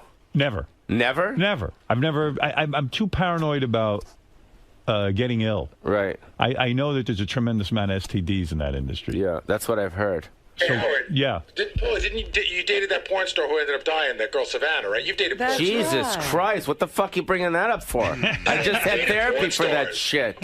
I did. Were you in therapy over that? What? Asking Pauly Shore if he dated a porn star is like... What?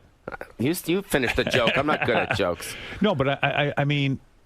I didn't know that you went into that dark area with the porn stars. We had this conversation. Yeah, but I don't remember. I think we discussed Savannah with him, actually. Oh, we did? Yeah. When you...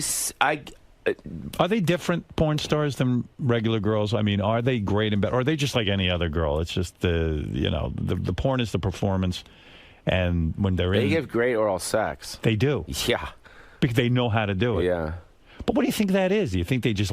I don't think porn stars love sex. I think, if anything, they're probably turned off to it. Some of them do, but it seems different now. It seems like I'll meet these girls, these younger girls that'll get into porn, and they'll be like, oh, it's awesome. I get paid da-da-da-da-da, and I get fucked all day. It's awesome. And some girls, like some of these porno girls, like they won't even have sex in their real life.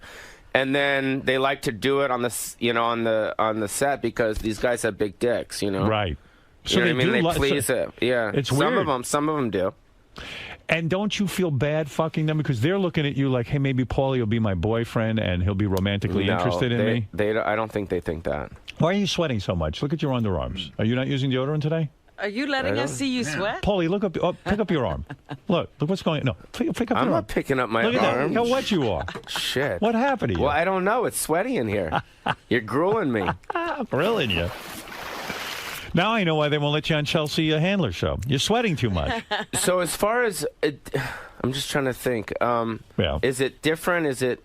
I don't know. I was just trying to think if I would be a little bit sad for them maybe because they're probably looking at you like, oh, wow, maybe this is my chance to be with a guy who has a legitimate career. And meanwhile, you're saying, hey, she's just somebody I'm going to fuck for the night because she's a porn star. No, I think that it's pretty much a mutual let's have a good time thing type of situation. Yeah, I don't think it's anything else but that. And you've stopped going to the Playboy Mansion that much. I thought you loved the Playboy Mansion. That's your place. I go up there. You are? Yeah, I go up there. But it's not, like I said, I don't know what it is. I guess when you turn you get in your 40s, things... You've matured. Things that were as interesting to you when you were younger, it's just like partying.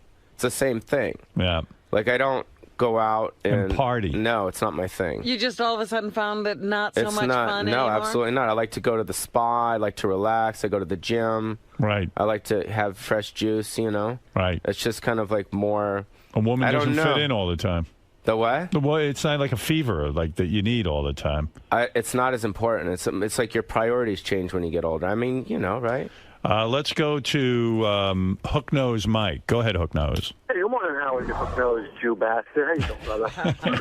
Listen, I just wanted to ask Paulie if he ever thanked you for Jillian Grace. Does he know the backstory on how Jillian became a Yeah, you know, we've been Playboy over that. You banged it. You remember banging Jillian? Mm-hmm. Yeah. Yeah, she was on our show. That's how she became a Playboy Playmate. Yeah, she's great. How's she doing? I don't know. Isn't she a mother? She somehow you didn't get her pregnant, but David Spade did, and then she gave birth to David Spade's baby. How is she doing now? I don't know. No one's talked to her? No. No one's talking to us. She won't talk to you? Well, I mean, I guess she would if we called her. I mean, what am I going to say? I mean, Spade probably talks to her once in a while. We would hope. It's amazing you avoided getting any of these girls knocked up. It really is. I think God has watched over me. Yeah. I mean, if you grow up around Sam Kinison, Richard Pryor, Robin Williams, and breastfed by Roseanne Barr, and you know what I mean? It's like, you know, and I'm still like standing here, like I'm that same guy, you know? You wear rubber all the time, I guess, huh? Pretty much. Yeah. Yeah. But did you ever like be with a Playboy Playmate and just pull out and just hope for the, you have? Of course. And you never got them pregnant? I mean, I assume I haven't. Wow. Because I would probably what a lucky thing. Dodging those bullets. What's with you guys? What happens is when you, I guess when you know that pre-cum is coming out. Yes. You know you got. But you don't know when pre-cum is coming. That's According the to what problem I've with read, pre-cum. Pre-cum comes out sometimes and you don't know it. Like, you know, guys think they're holding back sexually. Yeah. And they know when to pull out. But things can drip out, evidently. Well, you got to pull the pre-cum out and make sure that they, you know. How do you do that? That you just. I could be pre-cumming right now. I'm not even sure. Do you understand what I'm saying? It's a miracle that you haven't had a child. And that would have been a complication in your life that would have been insane because you're not interested in a relationship with these girls. And I think there's a lot of guys that get complications in their life with children that deal with it once they have the kid. I think we're all, you know, I would say probably about maybe 25% of the population were accidents. Yeah. I mean, don't you think? Probably a little higher than that. I'd have to think I was. No, stop. But doesn't look like my parents really wanted me all that much. So the point is, you've been very, very lucky that you do enter a woman without a rubber, and that you do run the risk of having a baby. But you're philosophical about it. Baby comes, you know she's going to want it because she's going to hit you up for dough. Are you a multimillionaire? I would think you are after all those movies. I have a couple homes that are worth millions. You do? Yeah. Did you work out things with your family over the rights to that comedy store? Yeah, things are a lot better. You're friendly with your brothers? Yeah. No kidding? Yeah. You're all talking? Yes. Getting along? Yes. I mean, there was a big issue. Yes, you wanted to was. do certain things with the comedy store, which your mother started with your father. Yeah. And she left it to you to run and your brothers. And your brothers didn't see things the way you did. You wanted to develop the club in a certain way. Your brothers didn't. It was a big falling out. One of the times you were on, you were very open and honest about it. And then next thing we know, you got a call from your brother, and he wanted to get on the air. Then the other brother told him not to come on the air. It was a whole fucking deal. How the hell did you work all that out? How did you work it out with your brothers about the direction of the comedy store? I think we just started talking. You know, I think at the end of the day, Did they acquiesce to your ideas? That was the rub. I don't think it was about the ideas. I think it was about mostly the control. You know what I mean? It wasn't so much about like, oh, this is an idea, that's a bad idea, da da da. But at the end of the day, the club needs to make money, and it's a business. And at the end of the day, there's a lot of people I think that are in businesses that get along and don't get along. And I think that we just need to start thinking about the business. You're being very philosophical. You're not telling us who's running the club. I'm not running the club. So what happened? Why are you not running the club? Well, one of my brothers is running the club. And I mean, he's so in charge of you it right even now. said to me, you were the one who was successful in show business. You're the successful comedian. You're the one who had success in movies. Wouldn't it make logical sense that you run the club? I mean, have they been successful in comedy? No. So that was your gripe. So somehow you just said, fuck it. You gave up. No, we're working together on it right now. So they listen to you, is what you're saying. Well, yeah, it's like it's a. What happens when they don't listen? Well, it's almost like eventually people start talking, right? In any relationship, and we just started talking. And are you friendly with them again? Yeah, that's you go what over I'm their saying. homes. No, but we have dinners like with my mom, and my mom just had her birthday, and we all kind of had dinner together. So. And you all get together and speak. Yes. And you have each other's phone numbers and you talk. Yes. Wow, big doings there. I never thought I'd see that. Yeah. Wow. Well, because at the end of the day, it is a business, and I think we're all kind of trying to put the business first, as opposed to any of the kind of past big growth things big growth that were going on. So right now we're in the middle of me and my brother are in the middle of trying to put together the 40th anniversary of the Comedy Store. So that's kind of where we're at right now. Well, that's a next special. Watch him and his brother in a room discuss what that special should be. Right. Can imagine. So what happened? One of them tried to call to be on the air, and yes, it's hysterical. And the other brother didn't. I mean, because you had made some pretty heavy, statements about your family and all of that. But the other brother said, "Listen, maybe let's end this. This is crazy." Yeah. So, anyway. Hey, listen, if you're interested in applying to be Paulie's assistant, that's a whole nother thing going on. What's that all about? Go to willworkforpaulie.com. Paulie is actively searching for an assistant, and one of the prerequisites is how many people do you know in show business and how you and if you can get them on the phone. And when Paulie actually, listen. Do they know Chelsea Handler? Well, that would be ideal. So when Paulie interviews these women, he describe it, Paulie. You say to them, look, who do you know that's important in show business? And let me see you get them on the phone. Is that correct? No, that's not correct. All right, go ahead. No. What is correct? It's basically it would be cool to, I guess, work with someone side by side with you that brought something to the table from their past. Right. Some type of experience, whether they worked at HBO or Showtime, Comedy Central, something that, you know what I mean? Right. They need a credential. Just something, so it's like they're not just kind of leaning on your stuff. How much does a Paulie Shore assistant make? I mean, what kind of money are we talking about here? What I usually do is I like to get their job history, right, to see what they did and their see their resume and see where they were before and how much money they made before. And I usually, if I like someone, I kind of go by that. And what does someone have to do for you as the assistant? Do they sit there and take dictation? I mean, what is it they do?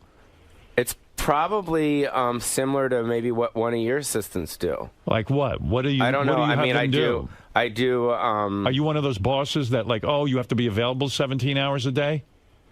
Are you kinda, but that's just for stuff like where's my flight information? Right. That's if they forget that, like they have to be available for that. Or there's a lot of that, a lot of flying around, a lot of making connections and this kind of thing. Yeah, so it's probably a lot of it's kind of booking stand-up tours, press, travel, hotel.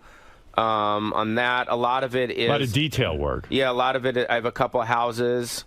So there's stuff on that. There's tenants living in one house. I'm just leasing out another house. So it's personal life and professional life. Stuff. And then there's a lot of production stuff.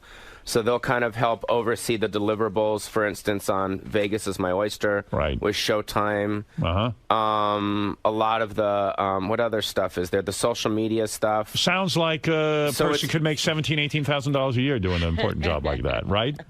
I don't know. No, really. What do you pay an assistant? What figure do you have in mind? I mean, that sounds like a lot of work, quite frankly. You're sitting there and putting your schedule together. Yeah, it sounds like you'll never see home. Yeah, I mean, it sounds like you're one of those guys who expects everyone there with them 24 hours a day. So what kind of money are we talking about? Let's be frank.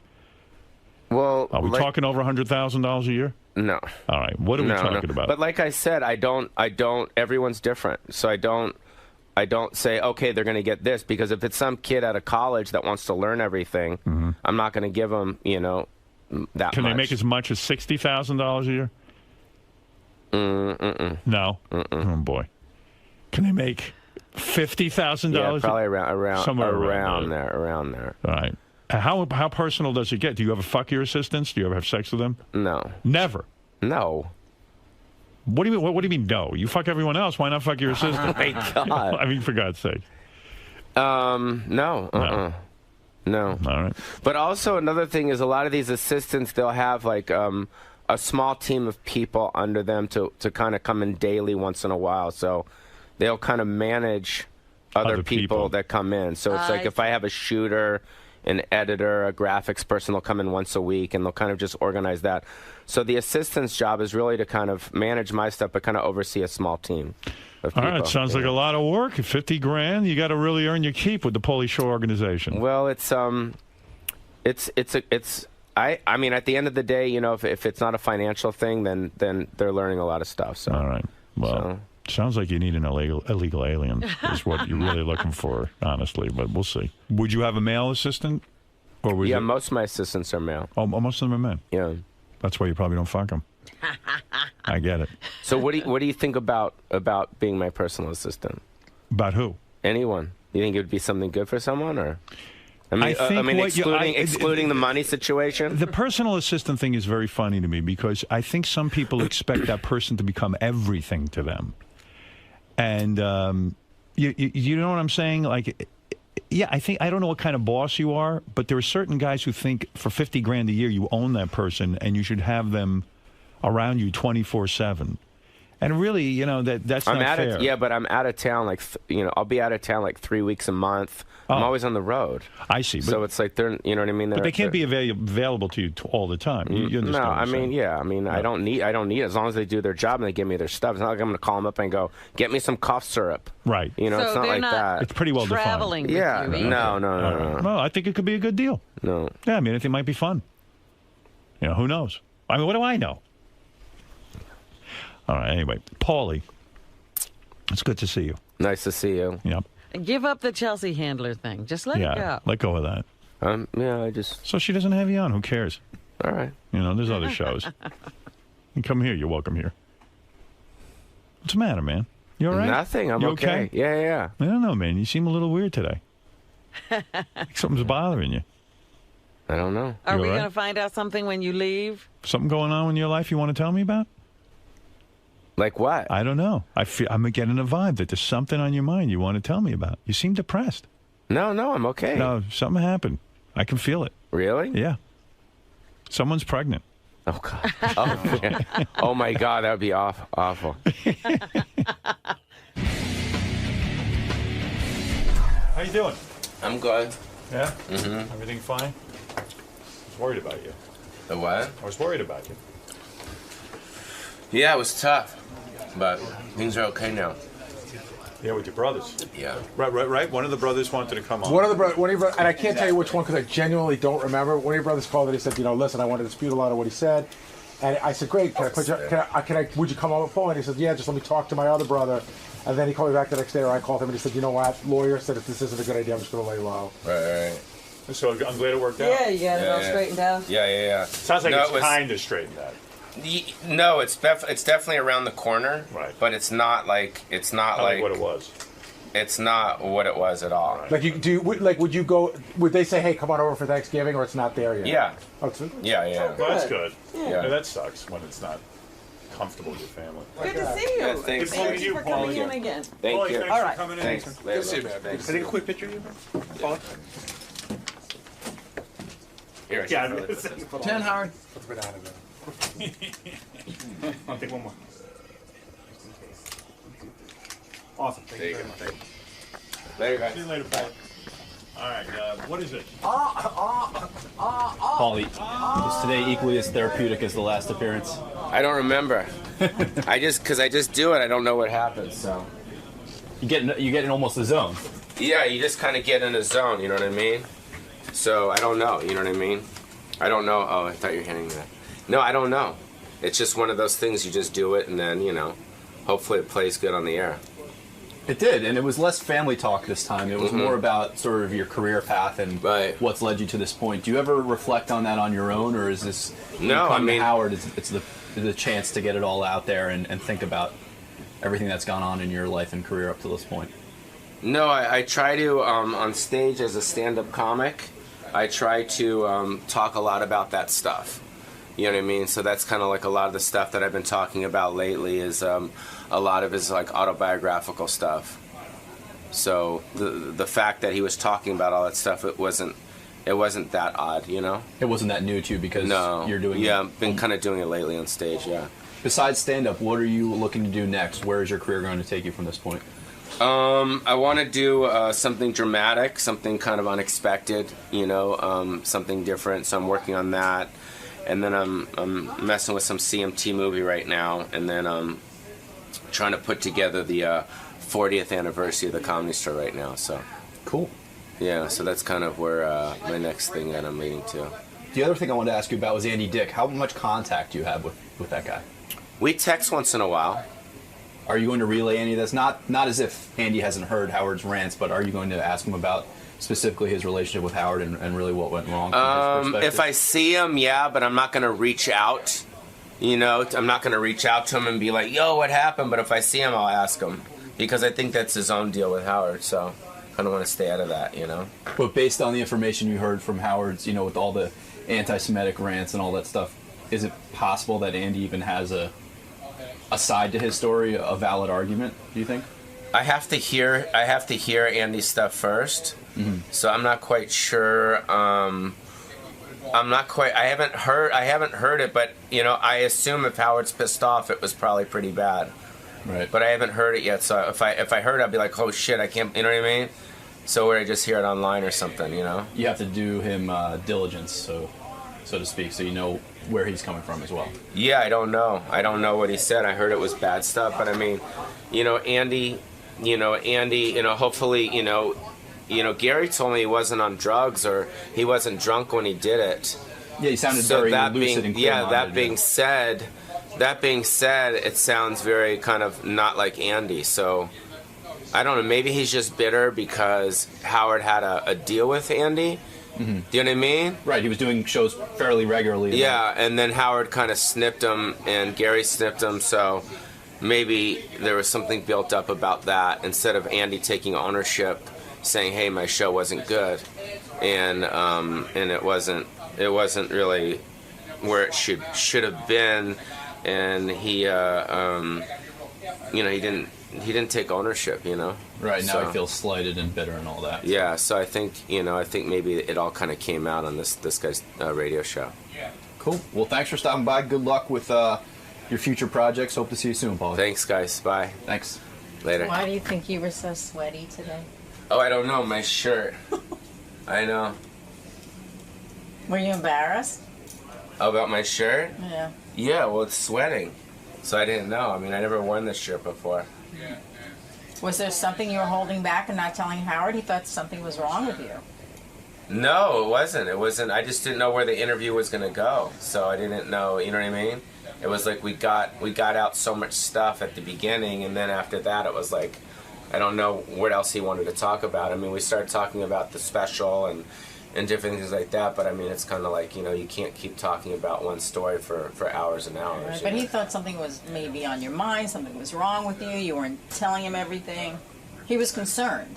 Yeah, no, I am pretty much honest with him. Okay. I didn't say there's anything that, you know what I mean? So you're okay? Yeah, everything's cool. All right. Yeah. Good. Thank you, sir. Thanks, Paulie. Bye, guys. Thanks. Good seeing you, man. Later, man. Bye. Later. Peace.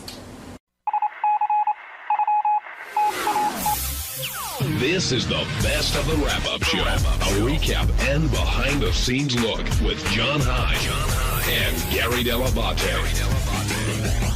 The best of the wrap-up show begins now. Whoa, whoa, whoa. Stop the clock.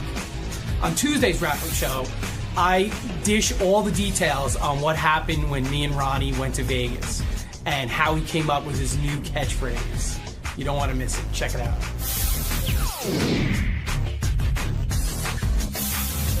Speaking of Vegas, Benji, Ronnie's out there doing his annual. You host this thing every year now, right? I don't host it. I'm co-host. Guest presenter. Presenter. Oh, guest presenter. Yeah, the first year I co-hosted it. And then they started using comedians after that. So how many years is this been for you? That was the fourth. This is the fourth year. Fourth year. All right. So you're doing Exotic Dance Rewards. Okay, but other than that, you're doing other stuff for Ganji and Howard TV. There's a convention during the day, Right. And Ronnie has to appear Gentlemen's at the Club Rick's, convention. right? Gentlemen's Club, and Ronnie appears at the Rick's Cabaret booth. So, like, what goes on at a Gentleman's Club convention? So you go there, and so there's a Rick's booth, and what do you do at the Rick's booth? Pretty much you just hang around and say hello to people. But why would somebody go to the Rick's booth? Like somebody thinking about being a franchisee? Yeah, Yes. exactly. And what happens is at this convention, there's everything from like people selling couches for clubs, people selling like liquid floors, Poles, lingerie. lights, Is there like a everything, funny yeah. money distributor? Or? No, but there's like wristband distributors. There's like There's everything that everything you can think of. Liquor Yeah, companies. liquor They give out companies. samples. All I right. mean, Now, did you say stop the clock off the top of your head, or was Ganji telling you to say stop the well, clock? I said it, and then he said, "Gee, that's a cool new catchphrase. Keep using it." But Ronnie, okay, at that point, But he right? used it Hold- multiple but times. hold on. All right. I've used it before. Hold on. At that point, Okay. because I don't know what your relationship with Ganji is. Do you stop and you go, wait a minute? Ganji told me that's good. Is he fucking with me, or is it really good? You don't know because the way he tells you, it sounds like it's good. But that means he's good at what he does. Yeah, I guess it is. I guess he is good what he does, that little fuck. So at the moment, are you thinking I got another topless here? Like I've got something else I could. Well, that's the way Ganji makes you feel. So know? that's what you thought. Yeah, well, now I realize what he did. And Ganji, you know, he's making a TV show. Is what he's making. Like I hang out with Ronnie a lot, so he'll say things, and I'll be like, "Oh, Ronnie, that's great!" Like, and I really like pump him up, and I'll be like, Such a "Ronnie, woman. that's the way to do it." Like, "Oh, you should definitely do that." And I like because I know I'm like, and I just can't wait to get the camera going so I can get it on tape. Well, there are a couple of things that I noticed this morning. The first thing is, I think Ganji's like a funny guy, but to me, on the air this morning, he was like on fire funny. Like he's never been funnier. Yeah. And you seem to be his muse. It's when he mixes it up with you, he was like banging away. I know. Otherwise, he's a stale fucking piece of bread. The other thing is, I'm shocked that like you were yelling at him this morning. You were so surprised, and I go, wait a minute, wasn't it a mere 6 months ago that Ronnie was on the air giving Ganji's eating schedule and busting Ganji's ball? Exactly. So I thought it was funny that you were so irritated when you guys give it back to each other. Dude, he put up a thing on Twitter the other day. A platter of mozzarella. Did you see it? Did No. you follow him? I didn't see it. He puts up a platter that he ate for dinner of mozzarella and tomato and peppers and all kinds of crap. He goes, "This is my dinner. It was so good." This huge platter. He ate this whole thing by himself. So you're saying that platter's his hot chick of the week? Yeah, that's his hot chick of the week. Believe me. Let's get back to whoa, whoa, whoa, stop the Whoa, clock. stop the clock. And that was my favorite part of this whole thing was I by accident just said stop the clock at one point, just goofing around, and he goes, no. It's whoa, whoa, whoa, stop the clock. Yeah, right. Like he Don't mess stopped up my to thing, man. to correct me that I got his catchphrase wrong.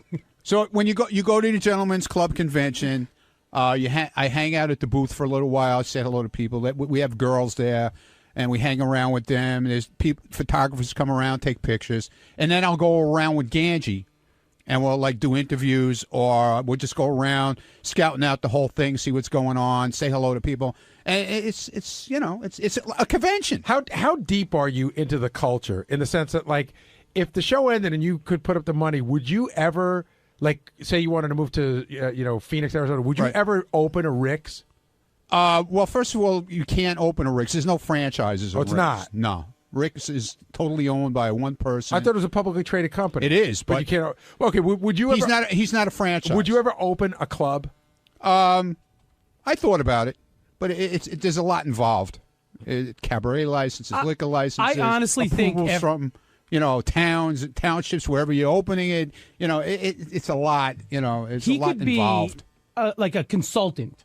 Like he could definitely be hired as a strip club consultant. Like if he wanted to go that route. That's great. That's not a bad idea. Hot girls. Like fly me in. I got to tell you, yeah, because they all listen. Like a lot of times, Ronnie was like giving advice.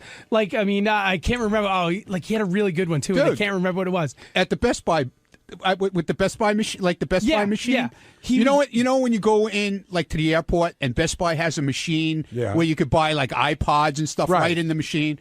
Well, they had the same type of machine that they want to put in strip clubs where they put what would it vibrators, vibrators, like stuff like that. Why would I need a vibrator at a strip club? I have no idea, but to put it in all, I don't know where they want to put them. But anyway, This girl Daisy Dukes, who's a porn chick, and she's a really nice girl. They're really nice people, a lot of them. And I said to the guy who invented this machine to put this stuff in, I said, why don't you come up with a miniature Daisy Dukes pussy that vibrates and put it in the machine? He thought it was the greatest idea in the world. Because what guy wouldn't want to be seen at a strip club by No. Daisy Dukes pussy? Yeah, but you stick it in your pocket. You know what I'm saying? You know, guys like Ganji, who go home and jerk themselves Imagine you go to the party lot, there's like 10 used pussies on the ground. Sounds like you could be a consultant, Ronnie That could may be be a in your consultant. future. He's got advice. Hey, it's Gary Dell'Abate, Baba Booey. On Wednesday's wrap-up show, we covered a lot of topics. Jim Brewer was on the show, and we talked about how great he was. And he talked about his dad, and so we talked about what would make Howard cry if anybody on the show died. And that got us into a whole discussion on how religious everyone on the show is. So here's how it happened.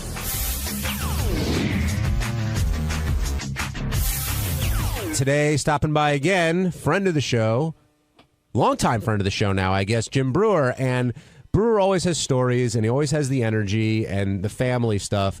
But the Steve-O thing today just took it up another notch. Well, not only did he have the impersonation down right, but he had the words and the phrasing down right. And I'll tell you, the one part of when he told the story about him being with him in London and they're going to set his hair on fire and there's nobody there, this is one thing that Steve-O does all the time. I go, Steve, please don't do it. He goes, dude, I've done it 1,000,000 times. That's his line. But, of course, he's done it like once or never.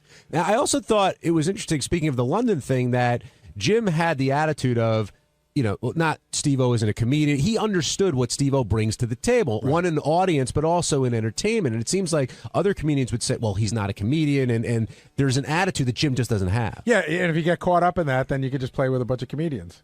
Maybe not in front of anybody. Now, the interview started with Howard saying that he loves Jim's book because it has it in the bathroom and he refers to it all the time, so he knows it very well. Do you take that as a compliment when someone tells you that they have your book in the bathroom? Absolutely. Yeah, it means they like it. Listen, even if it's in the bathroom and no one reads it, it means they want to read it. And it represents you, like when other people come to your bathroom. That's true. I remember one time we went to Jackie's bathroom and we saw there was a book that was in the bathroom that was the funniest book. It was something, I don't know whether Nancy left it there on purpose, but the book was Coping with an Alcoholic. So when you go to somebody's bathroom, you look at the books and you try to read into what the hell's going on. Of course. Now, Jim is now moving his dad in because his mother was beating up his father. But Jim's relationship with his dad, he's talked about a few times on the show now. I mean, do you know anyone else who takes care of their family, both their parents and their kids, the way that Jim does? He really, when I met him, I just thought he was a funny guy and he's sort of this wild, insane comedian. But from reading the book, and I even talked to him off the air a lot about his dad, he's really one of the most loving people I've ever met. I watched the trailer for that movie. If you go to Jim Brewer's website, you can see the trailer for the movie he's talking about. And it's funny because he's totally breaking his father's balls, but you can see it's out of love. Yeah. And then there's parts you can see even in the trailer where it's got to be a lot of love. Like he's got to change his father's diaper and all that other stuff. And a lot of other people would say, I can't handle this. I got a wife and a family. I could put my dad in a place where he could be treated, just as well, but he wants to do it. I mean, along those lines, early in the show, Howard played the clips of Jimmy Kimmel crying when he's talking about Uncle Frank, and Howard's like, I'm just not, I wish I could be that way, but I'm just not that way. And Brewer and his dedication he shows, to his father, and I think Shuley was asking people in the back, like, what could drive Howard to actually cry on the air? The only thing I could think of is like maybe if Robin died, because there's such a close bond between them. I said, if I died, I think Howard would be really sad, but I don't think he would cry. Fred, I don't think he would cry, but I think Robin maybe would make cry. But yeah, it's just not, when he tells those stories about his family, and you see it a lot in even your friends. Now that we're, I'm 50 and I see my friends and their parents, and you see how much of them comes from that. It's just who he is. I remember one time, I think he started to, or you could definitely hear when he announced his divorce, or around that period. Yeah, he almost cried on the 60 Minutes piece when he went to his old neighborhood. Yeah. I don't remember that. That was another one. And there was something else recently that happened in the last year or two where it looked like he was going there. It might have even been when he did an interview. And I remember they joked about that he was about to go there, and whoever was interviewing him sort of switched gears, so he was lucky that he didn't. Well, he was on the new CNN guy. You're talking about Piers Morgan? I can't remember. It was one of those shows. And by the way, just to digress for 2 seconds, Uncle Frank on Jimmy's show, one of the nicest guys I ever met. I mean, huge fan of our show, nicest guy in the world. And I said to Howard, like, to me, it's a testament to Jimmy that how awesome it is that you get your own show and you can take your favorite uncle and put him on and put him in sketches and have him be funny. You know, it wasn't like a pity thing that Frank was on. He was funny. No, Jimmy involves a bunch of his family on his show, and you can tell. I know you could put them on because they're in your family. You could put them on because they're entertaining and funny, and Uncle Frank certainly was that. But you could tell how Jimmy feels about his family and the closest there. Whereas when you hear Howard, I think Howard is extremely close with his father and his mother, even though his dad's very standoffish with certain things emotionally, and his mom, well, his mom's his mom. But I want, unfortunately, and I hope it doesn't happen anytime soon, but his folks are getting older, and if he loses one of them, I think that's going to hit him real hard. I agree. So I said his parents or Robin. I did say when I got interviewed by Shuli, like his parents. But, even watching the trailer from the Brewer movie, like, and I wrote about this in my book. I had the same thing with my father. My father and I, and Jim Brewer says the same thing, we never told each other we loved each other. I never said, Dad, I love you. Well, I probably did.